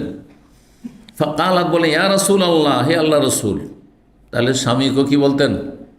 ইয়া রাসূলুল্লাহ, কারণ তিনি নবীর উম্মত, স্ত্রী হওয়ার সাথে কি নবীর, এবং নবী সাল্লাল্লাহু আলাইহি সাল্লামের নাম ধরে ডাকা কারোর জন্য জায়েজ ছিল না। কোরআনে নিষেধ করেছে আল্লাহ রাব্বুল আলামিন, লা তাজালু দুআ রাসূলি বাইনাকা দুআ বাযুকুম বাযা। এমনকি আল্লাহ রাব্বুল আলামিন ও নবীর নাম ধরে সম্বোধন করেননি কোথাও, এই আয়াতে কোরআনে। হাদিসে আছে, শাফাআতের হাদিস, ইয়া মুহাম্মদ ইরফা রাসাক, কিন্তু কোরআনের আয়াতে নবী সাল্লাল্লাহু, ইয়া আইয়ুহান নবিয়্যু ইয়া আইয়ুহার রাসূল বাল্লিগ মা উনজিলা ইলাইক, এভাবে আছে। সূরা তালাকের প্রথমে ইয়া আইয়ুহান ইযা তাল্লাকতুমুন নিসা, তাই না? ইয়া মুহাম্মদ কোথাও আছে কোরআনে? কোথাও নেই। এই জন্য সাহাবীরা ইয়া রাসূলুল্লাহ, ইয়া নবী আল্লাহ এভাবে বলতেন। যে সূরা মুহাম্মদ নাম থাকা আলাদা, হ্যাঁ, আর সম্বোধন করা আলাদা। আমি যখন সামনে নেই আমার নাম বলছেন আপনারা, কিন্তু সামনে কি বলবেন আমার নাম ধরে? বলবেন না, তাই না? কেউ কমই লোক আছেন হয়তো, যদিও কোথায় আমি আর কোথায় নবী সাল্লাল্লাহু আলাইহি ওয়াসাল্লাম, তাই না? তো যেখানে একটা ওস্তাদের নাম আপনি সামনাসামনি বলছেন না, চোখের আড়ালে ঠিকই বলছেন, চোখের আড়ালে ঠিকই বলছেন। তো ঠিক ওই রকমের বিষয়টা। বাকি কোরআনে কারিমে আছে অন্য নবীর নাম আছে? সবচেয়ে শ্রেষ্ঠ নবী, শেষ নবীর পরে কে? হ্যাঁ, ইব্রাহিম আলাইহিস সালাম। ওয়ানাদাইনাহু আইয়া ইব্রাহিম, আল্লাহ বলছেন ইব্রাহিম আলাইহিস সালামকে ডাক দিলাম আমি, হে ইব্রাহিম কাদ সাদ্দাকতা রুয়া, তোমার স্বপ্নের সত্যায়ন করে, সত্য করে তুমি দেখিয়েছো যে তুমি ছেলেকে জবাই করেছো, জবাইয়ের কাজ হয়ে গেছে, আমি তোমার ছেলেকেও বাঁচিয়ে দিলাম, আর এখানে তোমার কুরবানি, হ্যাঁ, দুম্বা জবাই হয়ে গেল। কাদ সাদ্দাকতা ইয়া ইব্রাহিম, ইয়া মূসা ইন্নী আনাল্লাহ, হে মূসা আমি আল্লাহ। যখন মূসা আলাইহিস সালামকে না আছে না কোরআনে কারিমে, ইয়া ঈসা ওয়াইজ কাল আল্লাহ ইয়া ঈসা বনা মারিয়াম, আল্লাহ বলবেন হে মারিয়াম পুত্র ঈসা, নাম ধরে ধরে। নবী ঈসা কোথাও আছে ইয়া মোহাম্মদ, কোরআনে আছে কোথাও? জি, লক্ষণীয় বিষয়টি। তো আল্লাহ রাব্বুল আলামিন রাসূলুল্লাহ সাল্লাল্লাহু আলাইহি ওয়াসাল্লামকে কত বড় মর্যাদা দিয়েছেন। এত বড় মর্যাদা থাকা সত্ত্বেও নবী সাল্লাল্লাহু আলাইহি ওয়াসাল্লাম আল্লাহর কোনো গুণে, হ্যাঁ, ভাগিদার, পার্টনার যদি কেউ বলে, হ্যাঁ, যে আল্লাহ আলেমুল গায়ব, নবীও আলেমুল গায়ব, আল্লাহ হাজির নাজির, নবীও হাজির নাজির, হ্যাঁ, আল্লাহ সব দিতে পারেন, দোজাহানের বাদশাহ, নবীও দোজাহানের বাদশাহ। আমাদের দেশে আছে যে নবীকে দোজাহানের বাদশাহ বলা যাবে? শিরক করে ফেলেন, আল্লাহর কোন নবীকে দিয়ে দিলেন, এটা চলবে না। এই জন্য আপনাকে কালেমাই শেখানো হয়েছে, আশহাদু আল্লা ইলাহা ইল্লাল্লাহ ওয়া আশহাদু আন্না মুহাম্মাদান আবদুহু ওয়া রাসূলুহু। আরে মুহাম্মদ সাল্লাল্লাহু আলাইহি ওয়াসাল্লাম যতই বড় হোক না কেন, আমাদের তুলনায়, মানব জাতির তুলনায়, সাহাবাদের তুলনায়, সবচেয়ে সমস্ত নবীদের তুলনায় সবচেয়ে বড় রসুল, হ্যাঁ, সবচেয়ে শ্রেষ্ঠ রসুল। কিন্তু আল্লাহর সামনে ওয়াশহাদু আন্না, সাক্ষ্য দিচ্ছি যে আন্না মুহাম্মাদান, মুহাম্মদ সাল্লাল্লাহু আলাইহি ওয়াসাল্লাম আবদুহু, আল্লাহর বান্দা। বান্দা মানে গোলাম, বান্দা মানে দাস, আল্লাহর গোলাম। আর গোলামকে কখনো মালিক, হ্যাঁ, পার্টনার করে না, গোলামকে গোলামই করতে হয়। বুঝা গেছে না? এই যে নবী সাল্লাল্লাহু আলাইহি সাল্লামের নামাজে কোনো ডিসকাউন্ট ছিল নাকি? মাফ ছিল। তাহলে সুফি পীররা, ভণ্ডরা যে বলে যে এক সময়, হ্যাঁ, রিয়াজত করতে করতে আর ইবাদতে ফানাফিল্লা হইতে হইতে যখন একবার আল্লাহ যখন বিলীন হয়ে যায়, তখন আর নামাজ রোজা থাকে না। সবচেয়ে বড় কুফরি কথা, ফেরাউনের চেয়ে বড় কুফরি কথা এটি। ফেরাউন এই কথা বলেনি, হ্যাঁ, ফেরাউন আল্লাহকে অস্বীকার করেছে, আল্লাহর ইবাদতকে অস্বীকার করেছে, কিন্তু এ কথা বলেনি যে এক সময় এবাদত মানে, কিন্তু এক সময় এবাদত করতে করতে এত সিনিয়র হয়ে যাবেন ফানাফিল্লা, আর নামাজ রোজা নেই, কিছু ধর্মকর্ম নেই। আস্তাগফিরুল্লাহ। এটা হচ্ছে সুফিজম। সুফিজমের, হ্যাঁ, আপনার বড় কুফুরি একটি কথা, যাতে মানুষের ইসলামই থাকে না, ইসলামই থাকে না। আর সাধক হত দূরের কথা। আর এই সুফিদেরকে আমাদের সুফি সাধক, এরা সাধক, এরা কত ভ্রষ্ট, এরা জাহান্নামে অসংখ্য মানুষকে নিয়ে গেছে, মাজার পূজায় লিপ্ত করেছে এই সুফিরা, জি, এই পীরেরা। জি, নাসআলুল্লাহ সালামাত ওয়াল আফিয়া, আল্লাহ হেফাজত করুন। তো নবী সাল্লাল্লাহু আলাইহি সাল্লাম দরজায় দাঁড়িয়ে গেলেন, আর বাড়িতে প্রবেশ করলেন না। নবী সাল্লাল্লাহু আলাইহি সাল্লাম চেহারা থেকে বুঝতে পারলেন, বললে ইয়া রাসূলুল্লাহ আতুবু ইলাল্লাহি ওয়া ইলা রাসূলি, আল্লাহর কাছে আমি তওবা করছি এবং রাসূলুল্লাহ সাল্লাল্লাহু আলাইহি ওয়াসাল্লামের কাছে ভুল স্বীকার করছি। এখানে তওবা করা মানে আল্লাহর কাছে তওবা, মানুষের কাছে তওবা করবেন নাকি? কিন্তু মানুষের কাছে ভুল স্বীকার করবেন, যাই ভুল করেছি। জি, মাজা আজনাব, তো আমি তো বুঝতে পারলাম না কি পাপ করলাম, হ্যাঁ, মাজা আজনাব, তো কি পাপ করলাম। কালা মা বাল হাজিহি নমরকা, এই গদি তোমার বাড়িতে কেন? এই গদি কেন? প্রাণীর ছবি বিশিষ্ট গদি কেন? ফকালত ইশতারি তোহা, আমি এটা খরিদ করেছি, লেতাকোদা আলাইহা ওয়া তাওয়াসসাদাহা, আপনি এতে বসবেন এই গদিতে এবং এতে হেলান দিয়ে আরাম করবেন, বিশ্রাম করবেন, এই জন্য খরিদ করেছি, ভালো নিয়তে। তাহলে নিয়ত ভালো হইলে আমল ভালো হয় না, ঠিক না? ফাকালা রাসূলুল্লাহ সাল্লাল্লাহু আলাইহি ওয়াসাল্লাম বললেন, ইন্না আসহাব হাযিহি সুওয়ার, এই ছবিওয়ালারা, যারা ছবি অঙ্কন করেছে, ছবি নির্মাণ করেছে, তৈরি করেছে, তারা ইউআযাবুনা ইয়াওমাল কিয়ামাতি, কিয়ামতের দিনে তাদেরকে আযাব, শাস্তি দেওয়া হবে। ওয়ায়ুকাল লাহুম, তাদেরকে শাসানিমূলক ধমক দিয়ে বলা হয় আহিয়ু মা খালাকতুম, যা তোমরা বানিয়েছো তা জীবিত করো। এই যে ছবিগুলি তোমরা বানিয়েছো বা অঙ্কন করেছো বা নির্মাণ করেছো, প্রতিমূর্তি ভাস্কর্য, এতে কি করো? প্রাণ দাও। যারা ভাস্কর্য, যেসব নেতারা, যেসব শাসকরা এই ভাস্কর্য তৈরি করে বিভিন্ন জায়গায় স্থাপন করছে, তাদেরকে হাসর মাঠে আল্লাহ রাব্বুল আলামিন কঠিন শাস্তি দেবেন এবং তাদেরকে বলবেন, এতে যারা সহমত পোষণ করেছে, যারা এটাকে মেনে নিয়েছে, অবশ্য ঘৃণা থাকতে হবে এইসব পাপের ওপর। যদি ঘৃণা না থাকে তবে মেনে নিয়েছেন, যে আপনার নেতারা করেছে, আপনার দলের নেতা করেছে, নেত্রী করেছে, সেজন্য জায়েজ। যদি এটা মনে করেন তাহলে আপনাকেও কঠিন শাস্তি দেওয়া হবে, কারণ আপনি তাদের সাথে একমত পাপে। এবং তাদেরকে শাসানিমূলক আল্লাহ বলবেন আহিয়ু মা খালাকতুম, যা তোমরা এইসব স্ট্যাচু বানিয়েছিলে, ভাস্কর্য বানিয়েছিলে, এতে প্রাণ দাও, রো দাও। কত ক্ষমতা আছে, দিতেও পারবে না, আর শাস্তি চলতে থাকবে। ওয়াকাল, আর বললেন ইন্নাল বাইতাল্লাযী ফীহি সুওয়ার, যেই বাড়িতে প্রাণীর ছবি থাকে, লা তাদখুলুহুল মালায়েকা, সেই বাড়িগুলিতে ফেরেশতা প্রবেশ করে না। 96 নম্বর অধ্যায় বলছে বাবু মাল্লা আল মুসাউবির। এই অধ্যায় হচ্ছে কোনো ব্যক্তি যদি ছবি অঙ্কনকারী বা ছবি নির্মাণকারী, মূর্তি নির্মাণকারী, ভাস্কর্য নির্মাণকারীকে লানত করে, বদদুয়া দেয়, অভিশাপ দেয়, তো কেমন? এটা শরীয়ত। কারণ আল্লাহ লানত করেছেন, নবীও লানত করেছেন, সুতরাং আপনিও লানত করতে পারবো। বোঝা গেছে না? জি। কিন্তু নাম ধরে নেয় আমাদের ক্ষেত্রে, নির্দিষ্ট করে নেয়, অনির্দিষ্ট।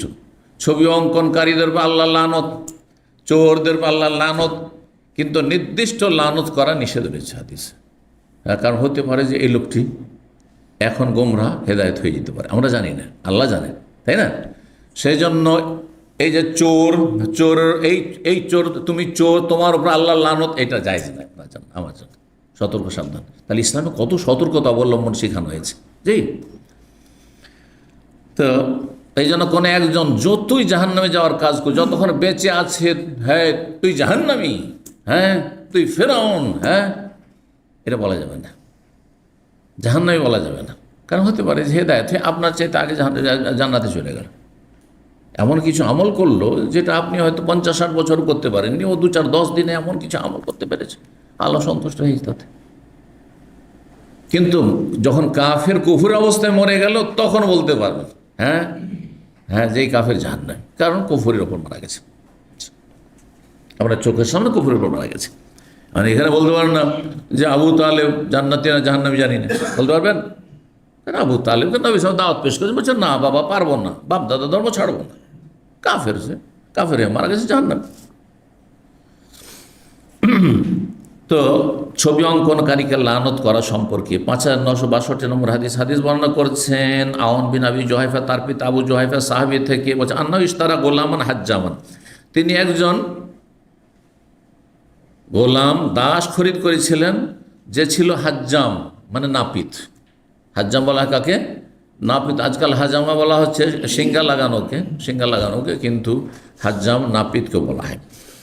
ফাকালা, উর্দুতে এই শব্দের ব্যবহার হয়, কিন্তু উর্দু ভাষীরা জানে হাজ্জাম নাপিতকে বলেন। জি। তো বলছেন তারপরে যে নবী সাল্লাল্লাহু আলাইহি সাল্লাম নিষেধ করেছেন আনসামানিদ দাম, রক্তের মূল্য নিতে। রক্ত বিক্রি করা, কেনা জায়েজ নাই। নিরুপায় যদি কেউ জীবন বাঁচানোর জন্য, যে না কিনলে কেউ দান করছে না, তখন কেনা তো জায়েজ হবে, কিন্তু বেচা জায়েজ না। এখন কারো রক্তের প্রয়োজন হচ্ছে হাসপাতালে, রক্ত দেবো কোনো পয়সা দিই, আজকাল বড় চালাকি করছে, বলছে রক্ত বিক্রি করিয়েন না, আপনাকে গিফট দেওয়া হবে। কি দেওয়া হবে? দামি একটা ঘড়ি দেওয়া হবে, রাডও দেওয়া হবে আপনাকে, আপনাকে এই জিনিস দেওয়া হবে না, এটাও হারাম। আগে আপনাকে টোপ দেওয়া হয়েছে, না হলে আপনি রক্তদান করতেন না। যদিও নাম দান, কিন্তু দান নয়, কিন্তু এটি বিক্রি হইল। কিন্তু আপনি লিল্লাহ, আল্লাহ সন্তুষ্টির জন্য আর একজন মানুষের উপকার করার জন্য আপনি রক্ত দিলেন, আর জানাও ছিল না যে আমাকে কিছু দেব। পরে যদি রোগীর পরিবারের লোকেরা আপনাকে হাদিয়া তোহফা দেয়, সেটা জায়েজ রয়েছে, কারণ কোনো কন্ট্যাক্ট ছিল না এবং কোনো ইশারা ইঙ্গিত ছিল না। ওয়াসতামানিল, কুকুরের মূল্য নেওয়া, তাহলে কুকুর, সাধারণ কুকুর কেনা বেচা করা হারাম।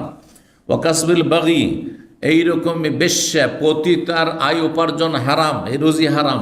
এইরকমই যারা সেখান থেকে লাইসেন্স দিয়ে হয়তো পয়সা ইনকাম করছে, অথবা কেউ এই দালালি করছে। অনেক বদ প্রকৃতির মহিলারা আছে, ওই বেশ কিছু মহিলাদের অথবা অনেক পুরুষও আছে যারা কি করছে, এই আপনার বেশ্যাবৃত্তি করাচ্ছে। 2-4, 10টা 20টা হয়তো একটা বিল্ডিংয়ে উঠিয়ে নিয়েছে মহিলা, আর তারপরে তাতে দেহ ব্যবসা করাচ্ছে। এই রুজি হারাম, নিকৃষ্ট রুজি। জি, এরা অভিশপ্ত, এদের উপর লানত রয়েছে। ও লানা আকেলারে বা সুদ খোরের উপর লানত করেছে। মুকেলা যে সুদ খাওয়াবে, মানে সুদের ওপর টাকা নিয়ে আসবে, গরিব মানুষ অভাবে, তার ওপর লানত রয়েছে। ওয়াল ওয়াশেমা ওয়াল মোস্তাওশেমা। ওয়াশেম মানে কি বলেছিলাম? উল্কি লাগানো, ট্যাটু। যে উল্কি লাগাবে আর যে লাগিয়ে চাইবে, যে পেশা করে, ওভাবে লানত রয়েছে। ওয়াল মোসাউয়ের, এবং ছবি অঙ্কনকারী, ছবি নির্মাণকারী, ভাস্কর্য নির্মাণকারী, মূর্তি নির্মাণকারী, মূর্তি যারা তৈরি করে, সবার উপর লানত রয়েছে। জি, বিনা কারণে যারা ছবি তৈরি করে তাদের, তাহলে যাদের স্টুডিও আছে আর সব ধরনের ছবি করছে, এই রুজি হারাম এবং এদের উপর লানত রয়েছে। বিশেষ ছবি যে বিভিন্ন ডকুমেন্টের জন্য লাগছে, এতটা জায়েজ রয়েছে। অথবা দাওয়াতি ফায়দা রয়েছে, গতকালকে বিস্তারিত আলোচনা করেছি। প্রয়োজন আছে ইসলামের খেদমতের জন্য, প্রয়োজন রয়েছে জনসেবার জন্য, প্রয়োজন রয়েছে রিপোর্ট দিতে হবে ওপর মহলকে, না হলে আপনার এই জনসেবার কাজ হবে না, রিলিফের পয়সা আসবে না, ইত্যাদি প্রজেক্ট আসবে না, তাহলে দিতে পারবে। জি, প্রয়োজন এক কথা। 97 নম্বর আদা হচ্ছে বাবু মান সাওয়ারা সূরাতান, কেউ যদি ছবি অঙ্কন করে প্রাণীর, প্রাণীর, কিন্তু তাহলে গাছের ছবি অসুবিধা নেই, গাছের আর্ট করেন আপনি, নদী নালার আর্ট করেন, আসমান জমিন করেন, কোনো অসুবিধা নেই। কোনো ব্যক্তি যদি প্রাণীর ছবি অঙ্কন করে, কুল্লেফা ইয়াউমাল কিয়ামা, তাকে আদেশ দেওয়া হবে আল্লাহর পক্ষ থেকে কিয়ামতের দিন, আইয়ান ফুখা ফিহার রূহ, এতে আত্মা সঞ্চার করে, রূহ দাও, রূহ ওয়ালাইসা বিনাফিখিন, কিন্তু আত্মা সঞ্চার করতে পারবে না, রূহ ফুঁকতে পারবে না, এটি আল্লাহর কাজ। 5963 নম্বর হাদিস বর্ণনা করছেন নজর বিন আনাস বিন মালিক, তিনি কাতাদা সাহাবী থেকে বর্ণনা করছেন, কালা কুনতু ইনদা ইবনে আব্বাস, আমি আব্দুল্লাহ বিন আব্বাস রাদিয়াল্লাহু তাআলার কাছে ছিলাম। ওহুম ইয়াসআলুনাহু, তার ছাত্ররা তাকে মাসলা মাসাইল জিজ্ঞেস করছিল। ওয়ালা ইয়াজকুরুন নবী সাল্লাল্লাহু আলাইহি ওয়াসাল্লাম হাত্তা সুইলা, নবী সাল্লাল্লাহু আলাইহি ওয়াসাল্লামের কথা বলছিলেন না, তিনি মাসলা কেউ জিজ্ঞাসা করছে বলে যাচ্ছেন। যেমন আমরা কোনো ফতোয়া জিজ্ঞাসা, প্রত্যেক ফতোয়াতে বলছি যে এটা নবী সাল্লাল্লাহু আলাইহি ওয়াসাল্লাম বলেছেন, এটা নবী বলেছেন নাকি, মাসলা জিজ্ঞাসা উত্তর দিয়ে দিলাম। কিন্তু যদি জিজ্ঞাসা করেন যে এটা কোন হাদিসে আছে, অথবা নবী সাল্লাল্লাহু আলাইহি ওয়াসাল্লাম বলেছেন, হ্যাঁ নবী সাল্লাল্লাহু বলেছেন, তখন বলবো, এমনটাই। তো মুফতি ফতোয়া দেওয়ার ক্ষেত্রে দলিল বলা জরুরি নয়, কিন্তু যদি দলিলের প্রয়োজন মনে করেন তাহলে তিনি বলবেন, অথবা তাকে জিজ্ঞাসা করা হয় তাহলে তিনি বলবেন। জি, বলছেন যে যতক্ষণ জিজ্ঞাসা না করা ততক্ষণ পর্যন্ত নবী সাল্লাল্লাহু আলাইহি ওয়াসাল্লামের তিনি বরাত দিতেন না, রেফারেন্স দিতেন না। ফাকাল সামিআতু মুহাম্মাদান সাল্লাল্লাহু, আমি মুহাম্মদ সাল্লাল্লাহু আলাইহি ওয়াসাল্লামকে বলতে শুনেছি, ইয়াকুল মান সাওয়ারা সূরাতান ফিদ দুনিয়া, দুনিয়ায় এই কর্মজগতে, পার্থিব জগতে কেউ যদি প্রাণীর ছবি অঙ্কন করে, তৈরি করে, কুল্লেফা ইয়াউমাল কিয়ামতের দিনে তাকে এই দায়িত্ব দেওয়া হবে, বাধ্যতামূলক, তাকলিফ অর্থাৎ তাকে নির্দেশ দেওয়া বাধ্যতামূলক, আইয়ান ফোকাফিয়া, তাতে আত্মা সঞ্চার করার জন্য, ওয়ালাইসা বিনা, আত্মা সঞ্চার করতে পারবে না।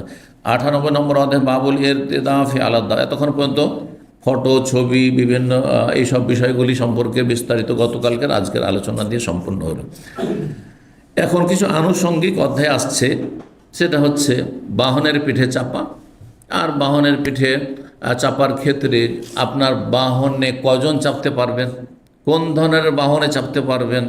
আজকাল গাড়ির যুগ, তাই না, গাড়ির যুগ, প্লেনের যুগ, এতেও একটা শরীয়তের বিধান আছে।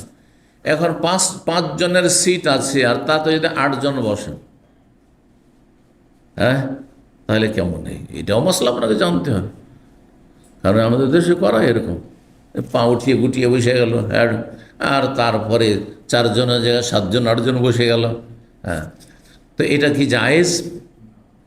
এতে যদি গাড়ির ক্ষয়ক্ষতির সম্ভাবনা থাকে অথবা আইন বিরোধী হয়, ক্ষয়ক্ষতি গাড়ির হোক আর না হোক, আইন বিরোধী, যেমন পেছনে সৌদি আরবে যেগুলো সাধারণ কার 3টা পেছনে সিট আর সামনে 2টো সিট, 5 জনের বেশি উঠতে পারেন না, 3 জনের জায়গায় যদি 4 জন বসেন তাহলে রাষ্ট্রীয়ভাবে নিষিদ্ধ। হ্যাঁ, একটা বিষয়। আজ গাড়িরও ক্ষতি যদি থাকে তাহলে আর একটা নিষিদ্ধ দিক হয়ে গেল। হ্যাঁ, বা গাড়ির মালিক রাজি না, গাড়ির মালিক নিয়ে যাবে আপনাদেরকে, আপনার ফিরি নিয়ে যাবে, আর আপনার 4 জন গিয়ে উঠে যায় চলে যেতে পারবো। গাড়ি মালিক বলছেন না ভাই আমার গাড়ি, আমি এত লোড নেব না, তার অধিকার আছে বলার, কিন্তু অসন্তুষ্ট হওয়ার কিছু নেই। আমি 3 জন নিতে পারবো, ব্যাস পেছনে। কথা বুঝতে পারছেন না? কিন্তু নবী সাল্লাল্লাহু আলাইহি ওয়াসাল্লামের জামানায় তো এই গাড়ির যুগ ছিল না। তখন কি ছিল ভাই? ওটের পিঠে, না ঘোড়ার পিঠে, না খচ্চরের পিঠে, না হয় গাধার পিঠে, তাই না? মুসলিমরা হাতের পিঠে চাপতে যেতেন না।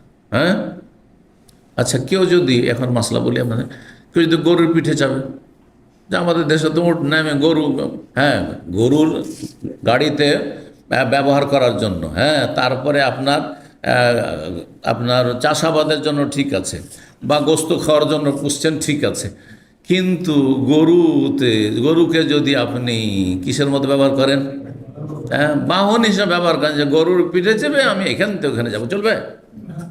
গরুর গাড়ি বানিয়ে আপনি গাড়িতে লাগিয়ে দেন 2টো গরু, আর টেনে নিয়ে যাচ্ছেন। আমরা সারা জীবন চড়েছি ছোটোকালে। কিন্তু কথা হচ্ছে যে গরুর পিঠে চাপা জায়েজ নাই, গরুর পিঠে চাপা জায়েজ নাই। আচ্ছা, খাসির, দমবার, মেষ, ভেড়া, ভেড়ি, বলছে আমি একাই চাপবো, জায়েজ? তাও জায়েজ নাই, কারণ সেটা সে বরদাস্ত করতে পারবে না। একজনের লোডে নিতে পারবে না। গরু নিতে পারবে, কিন্তু গরু এই কাজে পয়দা করা হয়নি। হাদিস রয়েছে যে প্রাচীন যুগে এইরকম কেউ গরুর পিঠে চেপেছে, হাদিস। কিন্তু প্রাচীন যুগে গরুর পিঠে একজন চেপে যাচ্ছে কোনো জায়গায়, তখন গরুর বাক শক্তি খুলে গেল, গরু কথা বলতে লাগলো, আর বলে মা খোলেকতুল হাজা, আমাকে আল্লাহ এই জন্য পয়দা করেন, ইন্নামা খোলেকতুল হার্স, আমি কৃষি কাজ করার জন্য পয়দা করা হয়েছে, হ্যাঁ, লাঙ্গলে লাগাবার জন্য, হ্যাঁ, এই জন্য আমাকে পয়দা করা হয়েছে। এই ঘটনা বর্ণনা করার, প্রাচীন যে ঘটেছে বর্ণনা করার পরে নবী সাল্লাল্লাহু আলাইহি ওয়াসাল্লাম বলছেন যে আমি এটা বিশ্বাস করি, আবু বকর বিশ্বাস করে, ওমরও বিশ্বাস করে। অথচ সেখানে আবু বকর নেই, ওমর নেই। হাদিস শুনেছেন না শোনেন নাই? কি বোঝা গেল? তাহলে বোঝা গেল গরুর পিঠে চাপা জায়েজ নাই, ঠিক না? আচ্ছা, ঠিক আছে, আপনি তাহলে উটের পিঠে চাপবেন, কিন্তু যদি 10 জন চেপে যান, হ্যাঁ, চিন্তা করতে হবে। গাধার পিঠেই চাপলেন, আর গাধা হয়তো 3 জনের বহন নিতে পারবে, 3 জনকে নিতে পারবে, কিন্তু আপনি যদি 4 জন 5 জন চেপে যান, চলবে? চলবেন না। এখান থেকে আর একটা মশলা জানেন, আজকাল লিফটের যুগ। কিছু লোক জান না, এখানে এসে সোরা শিখেছেন, আমাকে তাড়াতাড়ি যেতে হবে। আরে 6 জন নিতে পারবে, লেখা 6 জন বা 7 জন, বা 7 জনও হয়নি, কারণ একজন অনেকে আছে যে 1 জন 2 জনের সমান বা 1.5 জনের সমান। তো ধরেন 5 জন 6 জন হয়েছে, ওতেই হ্যাঁ রেড সিগন্যাল দিয়ে দিচ্ছে, হ্যাঁ, সাউন্ড করা শুরু করেছে। তার বলছে না, চলে যায়, কিছু হবে না, চলে যায়, কিছু হবে না। জায়েজ? না জায়েজ কাজ করছেন আপনি, জায়েজ না। অতিরিক্ত লোড জায়েজ নয়। এই মশলাগুলি হাদিস থেকে ইস্তেমবাদ করতে হবে আপনাকে। জি, যেই পশুর পিঠে চাপা যায় সেটার উপরে চাপবেন, কিন্তু যতটা লোড নিতে পারে ততটাই লোড দিতে পারে, তার বেশি জায়েজ নয়। জি। আচ্ছা, আমাদের দেশের ট্রাকগুলিতে মালবাহী যেসব, হ্যাঁ, আপনার ট্রাক, সেগুলোতে কি করে? এত নাজায়েজ কাজ করে, সরকারের পারমিশন নেই, কিন্তু ঘুষ দিয়ে কোথাও ধরলো পুলিশে, ঘুষ দিয়ে দিল, আর এত বেশি লোড চাপিয়ে দিয়েছে যে অ্যাক্সিডেন্টের খুবই বেশি দুর্ঘটনার সম্ভাবনা।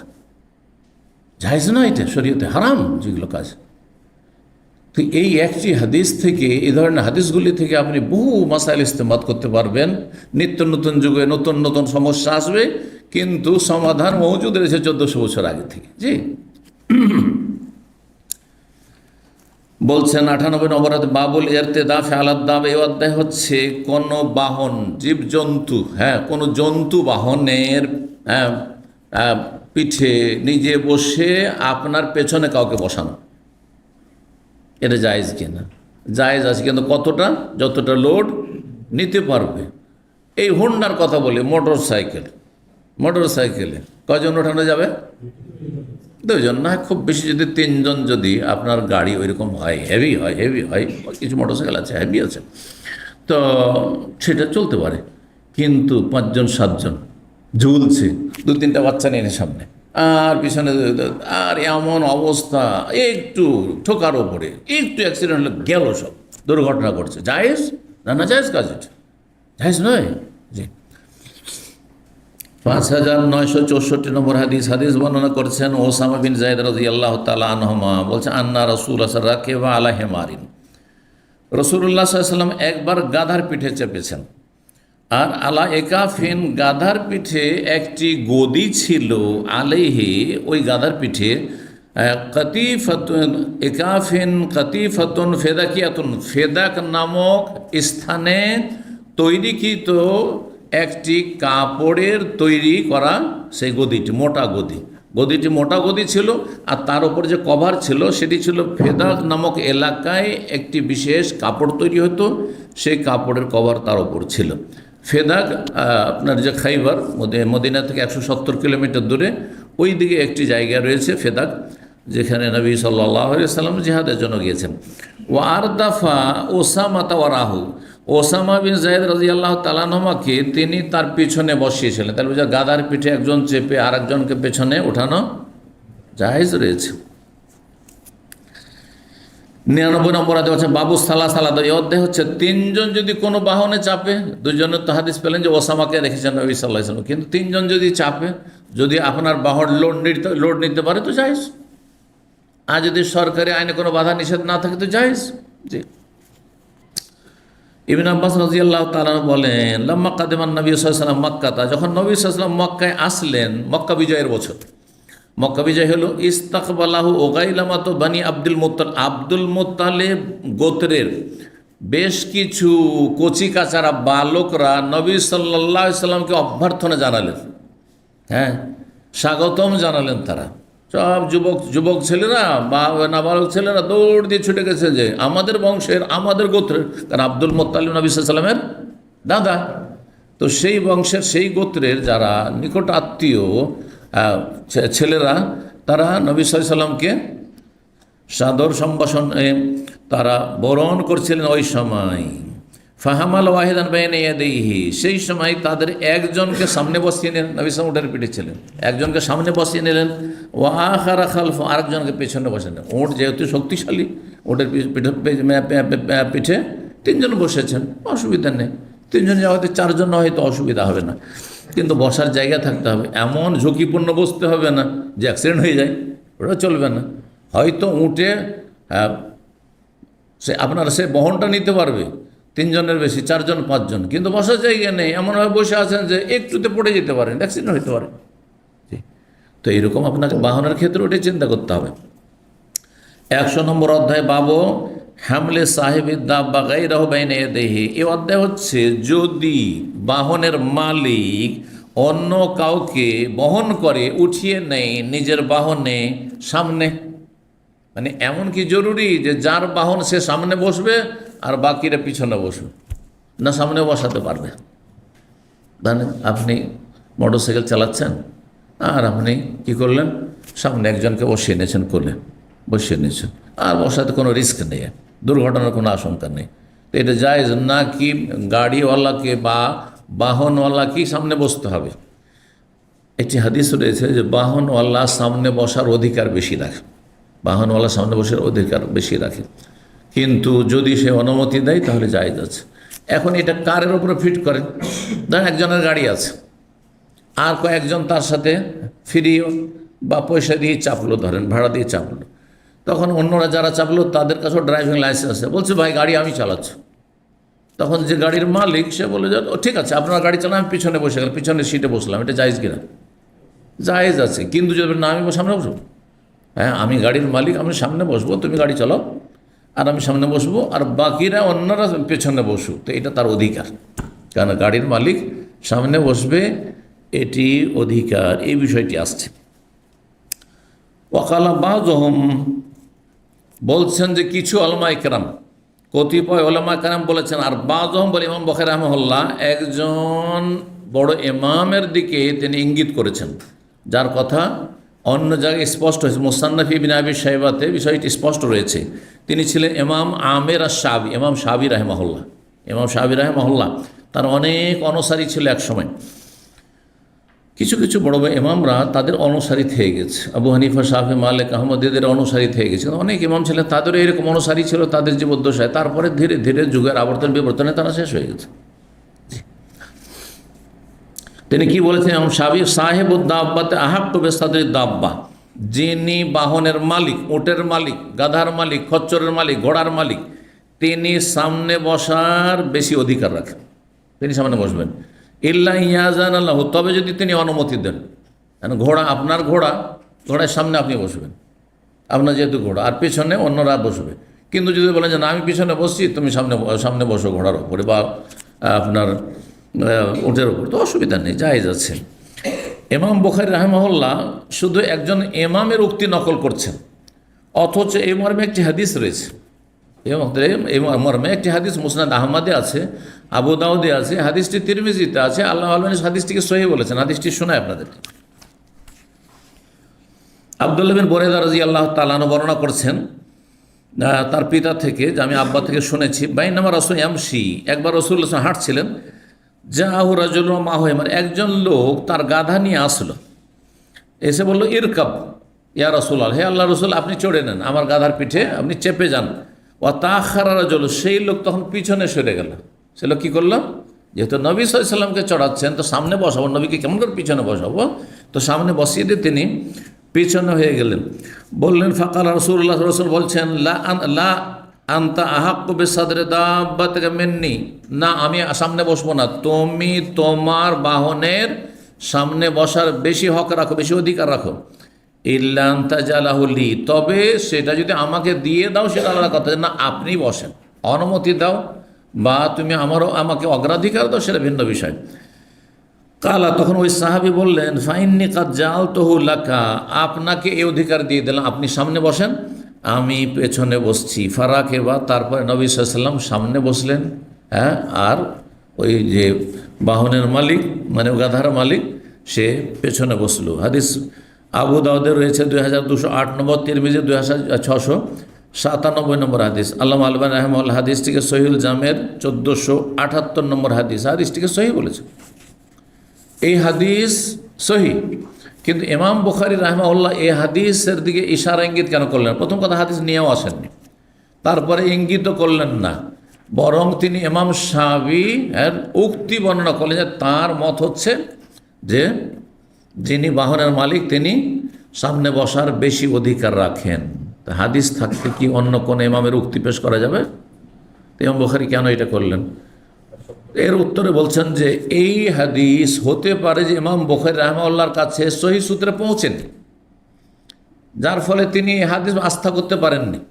কিন্তু ইমাম আবু দাউদের কাছে যখন তাদের জামানার পরে হাদিস সহিহ সূত্রে প্রমাণিত হয়েছে, তারা তখন হাদিসটিকে নিয়ে এসছেন হাদিসের কিতাবে, এবং হাদিস সহিহ।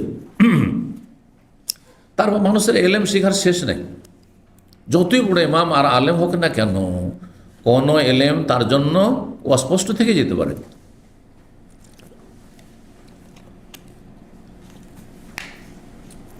আমরা এত কিছু জানার পরেও হতে পারে যে আমার এক ছাত্র এমন একটা কথা মনে রেখেছে সেটা আমার মনে নেই, তাই না? হতে পারে এটা।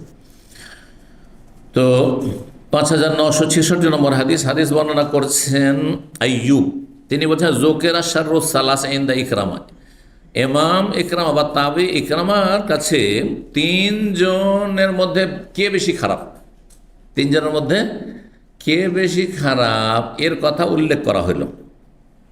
ফাকাল কালা ইবনে আব্বাস, আব্দুল্লাহ বিন আব্বাস রাদিয়াল্লাহু তাআলা বলেন আতা রাসূলুল্লাহ সাল্লাল্লাহু আলাইহি ওয়াসাল্লাম, একবার রাসূলুল্লাহ আসলেন, ওয়াকাদ হামালা কোসাম বাইনে ইয়াদাইহি, বাহনের পিঠে উটের পিঠে চেপে আছেন, সামনে কোসামকে বসিয়েছেন, চাচাতো ভাই কোসাম বিন আব্বাস, আব্বাসের ছেলে, আর ফজল বিন আব্বাস আর এক চাচাতো ভাই ফজল বিন আব্বাস, আব্দুল্লাহ বিন আব্বাসের আরও দুই ভাই, একজন নাম কোসাম আর একজনের নাম হচ্ছে ফজল।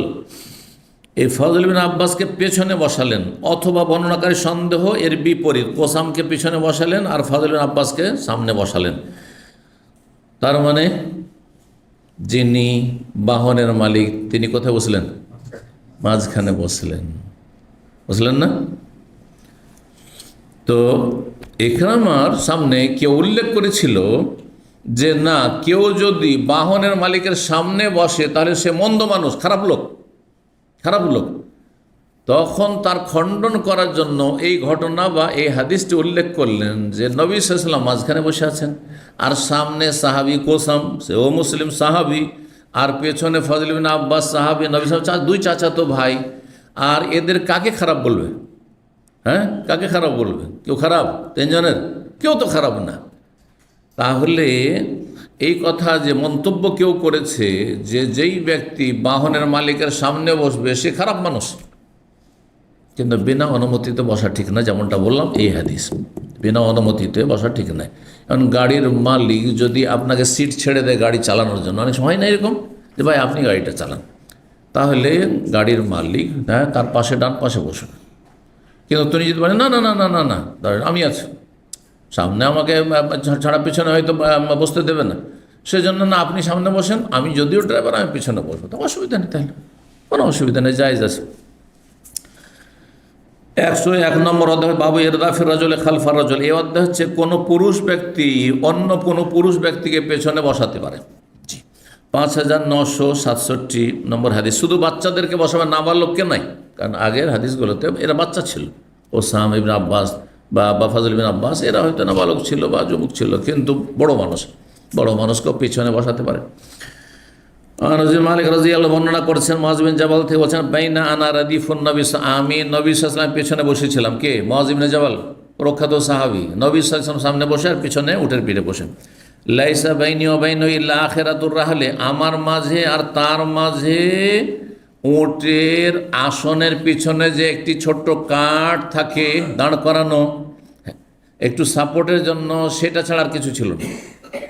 নবী সাল্লাল্লাহু আলাইহি ওয়াসাল্লাম এবং তার পিছনে যে বসেছেন কে? হ্যাঁ, মুআয বিন জাবাল, মাঝখানে কিছু একটি কাঠ ছিল। ওটের পিঠের ওপর দেখেছেন একটা যে আসন থাকে, গদি থাকে, গদির পিছনে একটা কাঠ থাকে, যে কাঠের সমান সূত্রা হবে, নামাজের সূত্রা বলে হাদিস, সূত্রার হাদিস আছে, মিসরা আখিরাতের রাহলে বা মুআখিরাতের রাহলে, বিভিন্নভাবে হাদিসগুলি এসেছে। আর সেটা এক বিঘত চাইতে একটু বেশি হয়, পৌনে হাত হয়, পৌনে এক হাত। জি। তো বলছেন যে এত কাছাকাছি হয়ে বসেছিলাম, তাহলে বড় মানুষের সাথে হ্যাঁ একবারে সেটে বসা জায়েজ, এটার প্রমাণিত হলো নবী সাল্লাল্লাহু আলাইহি ওয়াসাল্লাম। আর তার সাথে একবারে সেটে আছেন কে? মুআয ইবনে জাবাল। অনেকে লজ্জা পাবেন যে পাশাপাশি একবারে সেটে বসবো বড় মানুষের সাথে, না, একটু দূরে থাকি। কিন্তু যদি কেউ বসে তো জায়েজ আছে, বা বসার জন্য বলে তো জায়েজ আছে। বললেন ইয়া মুআয, হে মুআয, কুলতু লাব্বাইক রাসূলুল্লাহ, হে আল্লাহ রাসূল, আমি হাজির, ওয়া সাদাইক, আপনার সামনে হাজির। সুম্মা সারা সাতান, তারপর আরও কিছুক্ষণ চললেন। তারপর ইয়া মুআয, হে মুআয, কুলতু লাব্বাইক ইয়া রাসূলুল্লাহ সাদাইক, সুম্মা সারা সাতান, তারপরে কিছুক্ষণ আরও চললেন। মানে বারবার করে বলছেন, কিছু বলছেন না, যদি নাম ধরে ডাকছেন মুআয মুআয মুআয, তিনি বলছেন হাজির আছে ইয়া রাসূলুল্লাহ। কি বলেন কাল হাল তাদরি, তুমি কি জানো মাহাকুল্লাহ আলা ইবাদিহি, আল্লাহর হক বান্দার ওপর কি? এত জন্য আল্লাহ হিদায়াত করে, এক্ষুনি এলো নাকি? আল্লাহ হিদায়াত করে। কাল হাল তাদরি, তুমি কি জানো মাহাকুল্লাহ আলা ইবাদিহি, আল্লাহর হক বান্দার ওপর কি? কুলতু, আমি আল্লাহ ওয়া রাসূলুহু আ'লাম, আল্লাহ এবং তার রাসূল সাল্লাল্লাহু আলাইহি ওয়াসাল্লাম বেশি জানেন। নবী সাল্লাল্লাহু আলাইহি ওয়াসাল্লামের জীবদ্দশায় আল্লাহর সাথে রসুলের কথা বলতে, কারণ রাসূলুল্লাহ সাল্লাল্লাহু আলাইহি ওয়াসাল্লাম তাদের মাঝে বেঁচে আছেন এবং সবচেয়ে বেশি জানেন তাদের চাইতে আল্লাহর পরে। কিন্তু নবী ইন্তেকালের পরে কেউ বলতেন না।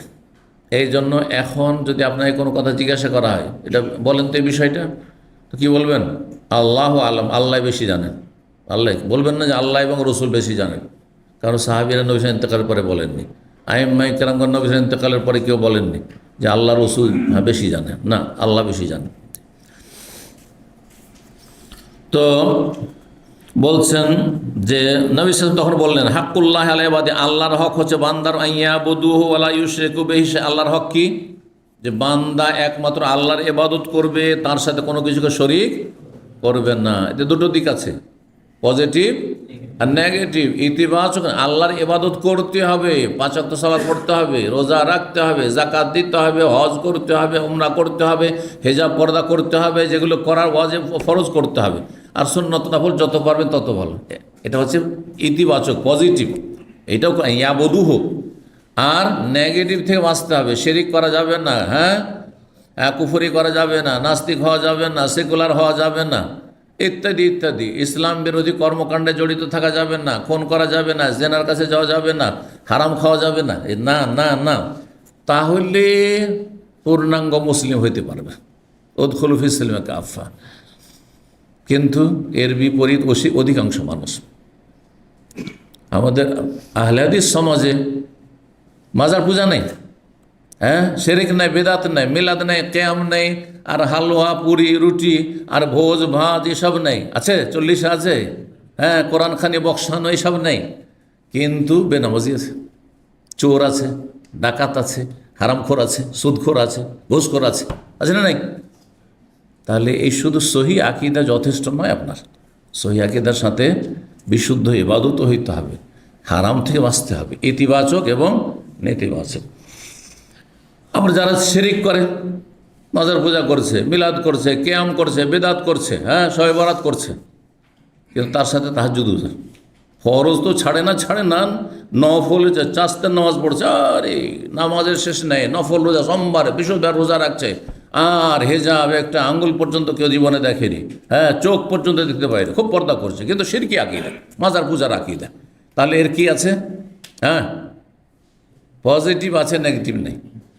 পজিটিভ আছে, নামাজ রোজা এগুলো তো সব ঠিক আছে, হ্যাঁ, হারাম খাই না, হালাল হালাল, কিন্তু এদিকে শিরক বেদাতের ধর্মকর্ম করছে, তার নেগেটিভ থেকে যে বাঁচতে হবে সে নেগেটিভ বাঁচে না। সুতরাং ইসলাম হবে না। ইসলাম হচ্ছে কিসের নাম? হ্যাঁ এবং না এর নাম। লা ইলাহা না, আর ইল্লাল্লাহ হচ্ছে হ্যাঁ। হ্যাঁ না ছাড়া ইসলাম হবে না। ভালো করে শুনে রাখেন, জান্নাত পাওয়া যাবে না। আপনার জীবনে হারামকে না করতে হবে, আর আপনার ফরজ ওয়াজিবকে হ্যাঁ করতে হবে, তাহলে আপনি জান্নাত পাবেন। আল্লাহ বুঝার তৌফিক দান করুন। সুম্মা সারা সাতন, তারপরে কিছুক্ষণ চললেন। সুম্মা কালা, তার বলে, ইয়া মুআজ বিন জাবাল, হে মুআজ বিন জাবাল, কুলতু লাব্বাইক ইয়া রাসূলুল্লাহ ওয়া সাদাক, হে আল্লাহ রসুল, হাজির আছি। কাল হাল তাদরি মা হাক্কুল ইবাদা আলাল্লাহ ইযা ফালুহু, যদি আল্লাহর ইবাদত করে, শিরক না করে, তাহলে বান্দার আল্লাহর উপর কি হক, মানে বান্দার প্রাপ্য কি আল্লাহর কাছে? বললেন আল্লাহ ওয়া রাসূলুহু আলাম, আল্লাহ এবং রসুল তার বেশি জানেন। কাল হাক্কুল ইবাদা, নবী সাল্লাল্লাহু আলাইহি ওয়াসাল্লাম বললেন যে বান্দার হক হচ্ছে আল্লাহর উপর। তার আল্লাহর উপর হক, আল্লাহর উপর হক, আল্লাহর উপর কোনো কিছু ফরজ আছে নাকি? হক মানে ফরজ, হ্যাঁ, স্বামীর ওপর স্ত্রীর হক মানে ফরজ হয়ে আছে আমার উপর, তাই না? এই স্ত্রীর ওপর স্বামীর হক মানে স্ত্রীর ওপর ফরজ হয়ে আছে। তো আল্লাহর উপর কোনো কিছু ফরজ আছে নাকি? ফরজ নাই। তো বলা হয়েছে যে বান্দার হক আল্লাহর ওপর, বলবে এটা অনুগ্রহপূর্বক, এটা ফরজ হক নাই, এটা কিসের? অনুগ্রহপূর্বক, মানে আল্লাহ নিজের ওপর অবধারিত করেছেন যে বান্দা যদি শিরক না করে, বান্দা যদি কুফরি না করে, বান্দা যদি কাবিরা গুনাহ থেকে বেঁচে থাকে, আর বান্দা যদি ফরজ ওয়াজিব আদায় করে, তাহলে আমি আমার উপর হক নির্ধারণ করলাম অনুগ্রহপূর্বক যে তাদেরকে জান্নাত দেব। বুঝতে পেরেছেন? জি। তো অনুগ্রহপূর্বক এই কথাটি লাগাইতে হবে। বলছেন যদি আল্লাহর ইবাদতবন্দি করে, শিরক না করে, তো বান্দার আল্লাহর উপর কি হক হয়? বললেন আল্লাহ ওয়া রাসূল আলাম। তখন নবী সাল্লাল্লাহু আলাইহি ওয়াসাল্লাম বললেন, হাক্কুল ইবাদি আলাল্লাহ, বান্দার হক হচ্ছে আল্লাহর উপর, আল্লাহ ইউআযিবাহুম, আল্লাহ এদেরকে আযাব দেবেন না। তাদেরকে? যারা শিরক করে না আর যারা ফরজ ওয়াজিব আদায় করে তাদেরকে। 102 নম্বর অধ্যায় পাবো ইরদাফিল মারআতি খালফা রাজুলি যা মাহরাম। এই অধ্যায় হচ্ছে কোনো মহিলাকে যদি বাহনের পেছনে বসান, এমন পুরুষের পেছনে, পুরুষ বাহনের ওপর একজন পুরুষ আছে, আর মহিলাকে যদি বসান এমন পুরুষের পেছনে যা মাহারাম, যিনি ওই মহিলার মাহারাম। স্বামী স্ত্রীকে যদি মোটর সাইকেলে নিয়ে চলাফেরা করে, তো নাজায়েজের কিছু আছে নাকি? হ্যাঁ, তো নাজায়েজ নেই। কার এই পাশে নিয়ে চলাফেরা করছে, কোনো অসুবিধা আছে নাকি? আচ্ছা, বাবা যদি মেয়েকে নিয়ে, সাবালিকে মেয়েকে নিয়ে, ভাই যদি বোনকে নিয়ে, হ্যাঁ, মোটর সাইকেলে চাপে, জায়েজ কি না? জায়েজ রয়েছে। ফিতনার আশঙ্কা যদি যেন না থাকে। এরকমই চাচা মাহারাম, আপন মামা বা বৈপিতৃ মাহারাম, কিন্তু চাচা তো মামা, চাচা তো চাচা, হ্যাঁ হ্যাঁ, চাচা তো ভাই, মামা তো ভাই, খালা তো ভাই, ফুফাত, এরা মাহারাম নাই। শুধু তাদের সাথে মোটর সাইকেলে চাপা জায়েজ নয়। কথা বলছে দুলা ভাই, হ্যাঁ, আমাদের দুলা ভাইদের সাথে চাপে মহিলারা, মেয়েরা, হ্যাঁ, হারাম এটি, কবিরা গুনাহ এটি। জি। তো বলছেন যে ইমাম বুখারীর জন্য বলছেন যে মাহরাম যদি পুরুষ হয়, তার পিছনে একই বাহনে যদিও সেটি আছে, জায়েজ আছে, অসুবিধা নেই। বাপ আর মেয়ে, দুই ভাই বোন চেপে আছে, আর মোটরসাইকেলে চেপে আছে, আর মোটরসাইকেল চলার সময় গায়ে গা লাগছে, অসুবিধা নেই। জি, কিন্তু একটি কথা মনে রাখবেন, যদি দেখেন যে আমার আপন ভাই, কোনো মহিলা যদি দেখেন, অনুভব করেন আমার ভাই, মায়ের পেটের ভাই, কিন্তু তার নজর খারাপ, বদচরিত্রের, হ্যাঁ, তাহলে তার সাথে সফর করা জায়েজ নাই, তার গাড়িতে যাওয়া জায়েজ নয়, তার সাথে নির্জনতা জায়েজ নয়। এবার বুঝতে পেরেছেন? মানে ফিতনা থেকে বাঁচতে হবে। এমনকি বাপের ক্ষেত্রে আল্লাহ এইসব অঘটন ঘটে না? হ্যাঁ, কিছু বিকৃত প্রকৃতির খবিস আছে, হ্যাঁ, যাদের অনিষ্ট থেকে মেয়েও নিরাপদ নয়। যদিও দেখে যে আমার বাবার নজর খারাপ দেখছে, আমার শ্বশুর সাহেবের নজর খারাপ, মোটেই নির্জনে যাবে না, শ্বশুর রুমে ঢুকবে না, হ্যাঁ, বাবার রুমে ঢুকবে না, মানুষ বাবার বাড়িতে থাকবে না, যদি নিরাপদ স্থানে তাকে রাখার ব্যবস্থা করতে হবে। জি, শরণাপন্ন হবে সরকারের, যাতে করে তাকে নিরাপদ স্থান দেওয়া হয়। জি, এসব বিষয়গুলি মনে রাখতে হবে আমাদেরকে। 5968 নম্বর হাদিস, এই দুটি হাদিস যেহেতু আছে আমরা শেষ করে নিই, আর এতে অধ্যায় শেষ হয়ে যাবে। হাদিস বর্ণনা করেছেন আনাস বিন মালিক রাদিয়াল্লাহু তাআলা আনহু, বলছেন যে আকবালনা মা রাসূলিল্লাহ মিন খাইবার, আমরা রাসূলুল্লাহর সাথে খাইবার থেকে আসছিলাম যুদ্ধ করে। ওয়া ইন্নী লারাদিফু আবি তালহা, আমি আবু তালহা যে তার সৎ বাবা, মানে তার মায়ের স্বামী, তার পেছনে বসেছিলাম, ওটার পিঠে। ওয়াহুয়া ইয়াসিরও, তিনি চলমান ছিলেন। ও বাজু নেসাই রাসূলিল্লাহ রাদিফ ও রাসূলিল্লাহ, নবী সাল্লাল্লাহু আলাইহি ওয়াসাল্লামের কোনো এক স্ত্রী রাসূলুল্লাহ সাল্লাল্লাহু আলাইহি ওয়াসাল্লামের উটের পিঠে পেছনে বসেছিলেন। তার মানে নবী সাল্লাল্লাহু আলাইহি ওয়াসাল্লাম তার স্ত্রীকে নিয়ে, মানে সহধর্মিণীকে নিয়ে কিসে বসেছিলেন? একই বাহনে বসেছিলেন। জি, বড় ব্যক্তিও অসুবিধা নেই, বড় ব্যক্তি, তার কোনো একজন আলেম যদি তার ওয়াইফকে নিয়ে মোটরসাইকেলে চলাফেরা করে, কোনো আইবের কথা নেই, দোষের কথা নেই। সামাজিকভাবে আইব হইতে পারে অনেক সময়, কিন্তু কথা হচ্ছে এটা আইব মনে করা ঠিক নয়। কারণ আমাদের এমন মূর্খামি কিছু কিছু জায়গায় আছে যে স্বামী স্ত্রীর আগে পিছিয়ে চলতে হবে। একসময় তো কঠিন ব্যাপার ছিল, পাশাপাশি চলবে, হাত ধরা তো দূরের কথা, হাত ধরে স্ত্রীকে নিয়ে গ্রামে যান, তো এখনও মেলা গ্রাম আছে যে আপনি সেখানে মুখ দেখাইতে পারবেন না। আপনি কত বেহায়া লোকজি, হ্যাঁ, কত নির্লজ্জ, স্ত্রীর হাত ধরে চলাফেরা করছে। কিন্তু শালি যদি দুলাভের হাত ধরে হাঁটে, তাতে আবার কোনো অসুবিধা নেই। হ্যাঁ, কত বিকৃত সমাজ আসলে, কত মূর্খ সমাজ আসলে। জি, তো বলছেন যে রাসূলুল্লাহ সাল্লাল্লাহু আলাইহি ওয়াসাল্লামের কোনো এক সহধর্মিণী রাসূলুল্লাহ সাল্লাল্লাহু আলাইহি ওয়াসাল্লামের পেছনে বসেছিলেন। ইজ আসারাতেন নাকাত, হঠাৎ করে সে উষ্ট্রি, যে বাহনটি নবী সাল্লাল্লাহু আলাইহি ওয়াসাল্লাম, সেটি হোঁচট খেয়ে যায়, হোঁচট খেয়ে পড়ে। ফাকুলতু, তখন আমি বললাম, আনাস বলছেন, আলমার আতু, আরে মহিলা মহিলা মহিলা, আজ পড়ে যাবে মহিলা পড়ে যাবে। ফানাজাল, তো আমি তাড়াতাড়ি করে নেমে গেছি। ফাকালা রাসূলুল্লাহ তখন বললেন, ইন্নাহা উম্মুকুম, যেহেতু পর্দা করে আছেন, বোরকা দিয়ে ঢেকে আছেন, বোঝা যাচ্ছে না কি আছে না আছে, নবী সাল্লাল্লাহু আলাইহি সাল্লামের বাহনের পিছনে। আনাসকে বললেন, ইনি হচ্ছেন তোমাদের মা, কারণ নবীর বিবিগণ উম্মতের মা। মানুষের তাহলে কুধারণা দূর করতে হবে। যদি কোথাও কুধারণা হয়, কুধারণা থেকে বাঁচতে হবে, বুঝছেন না? প্রথম কথা, কুধারণা করা ঠিক নয়। এবং রাতের অন্ধকার, রাত 12টায় দেখছেন যে একজন পুরুষ ব্যক্তি কোন একজন মহিলা কেন কোথাও যাচ্ছে, ও এত রাতে কেন মহিলা নিয়ে, তার মানে হ্যাঁ চরিত্রের দোষ আছে, তাই না? বলবেন এমার্জেন্সি হইতে পারে না, হাসপাতাল যাচ্ছে, হ্যাঁ, নিজের স্ত্রীকে নিয়ে, নিজের মাকে নিয়ে, বোনকে নিয়ে, ঠিক কিনা? এই জন্য কুধারণা করাও জায়েজ নয়, যতক্ষণ স্পষ্ট প্রমাণ আপনার কাছে না থাকবে।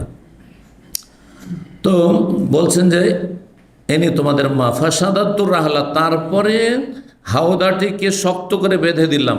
ওটি যেহেতু হোঁচট খাওয়াতে কাত হয়ে গেছিলো, সেটাকে শক্ত করে আবার উটের পিঠে, হাওদা বুঝেন তো, উটের পিঠে যে বসার জন্য একটি কি পালকির মতো করা থাকে।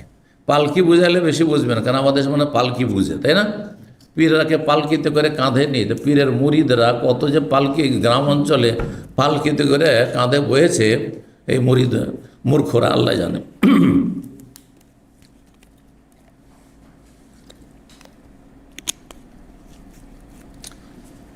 বলছেন ওয়ারাকিবা রাসূলুল্লাহ সাল্লাল্লাহু আলাইহি ওয়াসাল্লাম বাহনে চাপলেন। ফালাম্মা দানা ওরা আল মাদিনা, যখন মদিনার কাছাকাছি হলেন, অথবা মদিনা যখন নজরে আসলো, দেখতে পাচ্ছেন, তখন এই দোয়াটি পড়লেন। তাহলে বাড়ি ফেরার সময় যখন আপনার গ্রাম নজরে পড়বে, হ্যাঁ দেখতে পাবেন, তখন এই দোয়াটি পড়া সুন্নত। ফিরে এসে দাম্মামে থাকেন, বসবাস করেন, আর কোনো জায়গা থেকে আসছেন দাম্মামে ঢুকছেন, তখন এই দোয়াটি পড়বেন। আয়েবুনা তায়েবুনা আবেদুনা রব্বেনা হামেদু। আয়েবুনা মানে আমরা ফিরে আসছি, তায়েবুনা মানে আল্লাহর কাছে ফিরে আসছি, আল্লাহর কাছে তওবা করছি। আবেদুনা আল্লাহর ইবাদত করছি। লিরব্বিনা হামেদুন আর আমাদের রবের আমরা প্রশংসা করছি। 103 নম্বর সর্বশেষ অধ্যায় বলছে বাবুল ইস্তিলকা বাবদ রিজলি আলাল ওখরা। এই অধ্যায় হচ্ছে চিত হয়ে শোয়া সম্পর্কে। চিত হয়ে শোয়া জায়েজ কিনা? জায়েজ। উত্তম হচ্ছে ঘুমানো ডান দিকে কাত হয়ে শোয়া, কিন্তু কেউ চিত হয়ে যদি ঘুমিয়ে যায়, চিত হয়ে শুয়ে থাকে, কোনো অসুবিধা নেই। আচ্ছা, তো চিত হওয়ার মশলা তো হলো, চিত হওয়ার সাথে যদি এক পায়ের ওপর আর এক পা রেখে যদি আপনি শুয়ে থাকেন, তো এটা জায়েজ কিনা? জায়েজ, এই শর্তে যে আপনার লজ্জাস্থান খোলার আশঙ্কা না থাকে। এমন কেউ লুঙ্গি যদি পরে থাকে আর ভিতরে আন্ডার প্যান্টও নাই, আর সেখানে অন্য লোকেরা কেউ আছে, আপনার স্ত্রী থাকে আলাদা কথা, হ্যাঁ, আর আপনি ট্যাঙের ওপর ট্যাং দিয়ে আপনি বুঝছেন তো, হ্যাঁ, কেমন করে থাকে, এইভাবে একটা পা খাড়া করে আছে আর একটা পা এইভাবে, আর এখান দিয়ে দোকানপাট সব খুলে যাচ্ছে, তো জায়েজ না? জায়েজ নয় তখন। হ্যাঁ, এই জন্য আপনি মসজিদে শুয়ে আছেন আর ট্যাঙের ওপর ট্যাং দিয়ে, এটা জায়েজ হবে না, কারণ ওখানে আপনি যে কোনো মানুষের নজর পড়তে পারে। অথবা খুব সতর্ক সাবধান, আপনি নিশ্চিত যে হ্যাঁ চেপে চেপে রেখেছেন, অথবা আপনার যেমনটা বললাম যে লজ্জাস্থান ঢাকা আছে, তো ঠিক আছে। 5969 নম্বর হাদিস বর্ণনা করছেন আব্বাদ বিন তামিম তার চাচা থেকে, তার চাচা সাহাবী, আন্না আবসারান নবী, তিনি নবী সাল্লাল্লাহু আলাইহি ওয়াসাল্লামকে দেখেছিলেন ইয়ালতাজু ফিল মসজিদে, নবী সাল্লাল্লাহু আলাইহি ওয়াসাল্লাম মসজিদে চিত হয়ে শোয়া অবস্থায়। তাহলে মসজিদে শুয়েছেন নবী সাল্লাল্লাহু আলাইহি ওয়াসাল্লাম কখনো কখনো, রাত কাটাননি, পরিবার ছেড়ে রাত কাটায় মসজিদে তো নয়, কিন্তু দিনের বেলা কোনো সময় শুয়ে আছেন। আর চিত হয়ে শুয়েছিলেন ডান দিকে কাত হয়ে নয়, তাহলে ডান দিকে কাত হয়ে শোয়া হচ্ছে সুন্নাত মুস্তাহাব, কিন্তু বিপরীত জায়েজ, বাম দিকেও জায়েজ রয়েছে, চিত হয়ে শোয়া জায়েজ রয়েছে, কিন্তু উপর হয়ে পেটের ঘরে শোয়া নিষেধ। এটা জাহান্নামীদের শোয়া, এটা কাফেরদের শোয়ার কথা বলা হয়েছে, এইভাবে শোয়া জায়েজ নয়। জাহান্নামীরা মুখের বারে উপর করে ফেলে তাদেরকে জাহান্নামে জ্বালানো হবে, সুতরাং এটি জায়েজ নয়। এতে ক্ষতিও আছে। অধিকাংশ মানুষ, বিশেষ করে শিশুদের, আজকাল আপনি গুগলে সার্চ দিলে পাবেন, অধিকাংশ মানুষের হার্টের সমস্যা অথবা শিশুর যে আপনার বাল্য মৃত্যু হয় আপনার বুকের ভরে শোয়ার জন্য, পেটের ভরে শোয়ার জন্য। এটা ঠিক নয়। তো নবী সাল্লাল্লাহু আলাইহি ওয়াসাল্লাম যেগুলো নিষেধ করেছেন অবশ্য তাতে পার্থিব মতো আছে। জি, তো বলছেন যে নবী সাল্লাল্লাহু আলাইহি ওয়াসাল্লাম চিত হয়ে মসজিদে শুয়েছিলেন, রাফিয়ান ইহদা রিজলাইহি আলাল উখরা, দুই পায়ের এক পা আর এক পায়ের ওপর উঠিয়ে শুয়েছিলেন। তাহলে এখান থেকে আর একটি মশলা জানা গেল যে এক পা খাড়া করে আর এক পা তার উপরে রেখে শোয়া জায়েজ না? না জায়েজ? জায়েজ, কিন্তু যাতে করে লজ্জাস্থান খোলার আশঙ্কা না থাকে, সেখানে যদি কোনো আপনার পুরুষ লোক বা অন্য কোনো বেগানা মহিলা, অন্য কোনো মানুষ থাকে, কিন্তু যদি নিজের স্ত্রী থাকে অসুবিধা নেই, স্ত্রীর সামনে জায়েজ রয়েছে। জি, এখানেই আজকের আলোচনা শেষ করছি। তার সাথে আমাদের দীর্ঘ পোশাকের পর্ব 16টি পর্বে আমরা শেষ করতে পারলাম। আল্লাহ যেন কবুল করেন এবং আল্লাহ রাব্বুল আপনাদের যেন দিন দুনিয়ার সার্বিক কল্যাণ দান করেন। সুবহান রাব্বিকা রাব্বিল ইজ্জাতি আম্মা ইয়াসিফুন ওয়া সালামুন আলাল মুরসালিন ওয়াল হামদুলিল্লাহি রাব্বিল আলামিন।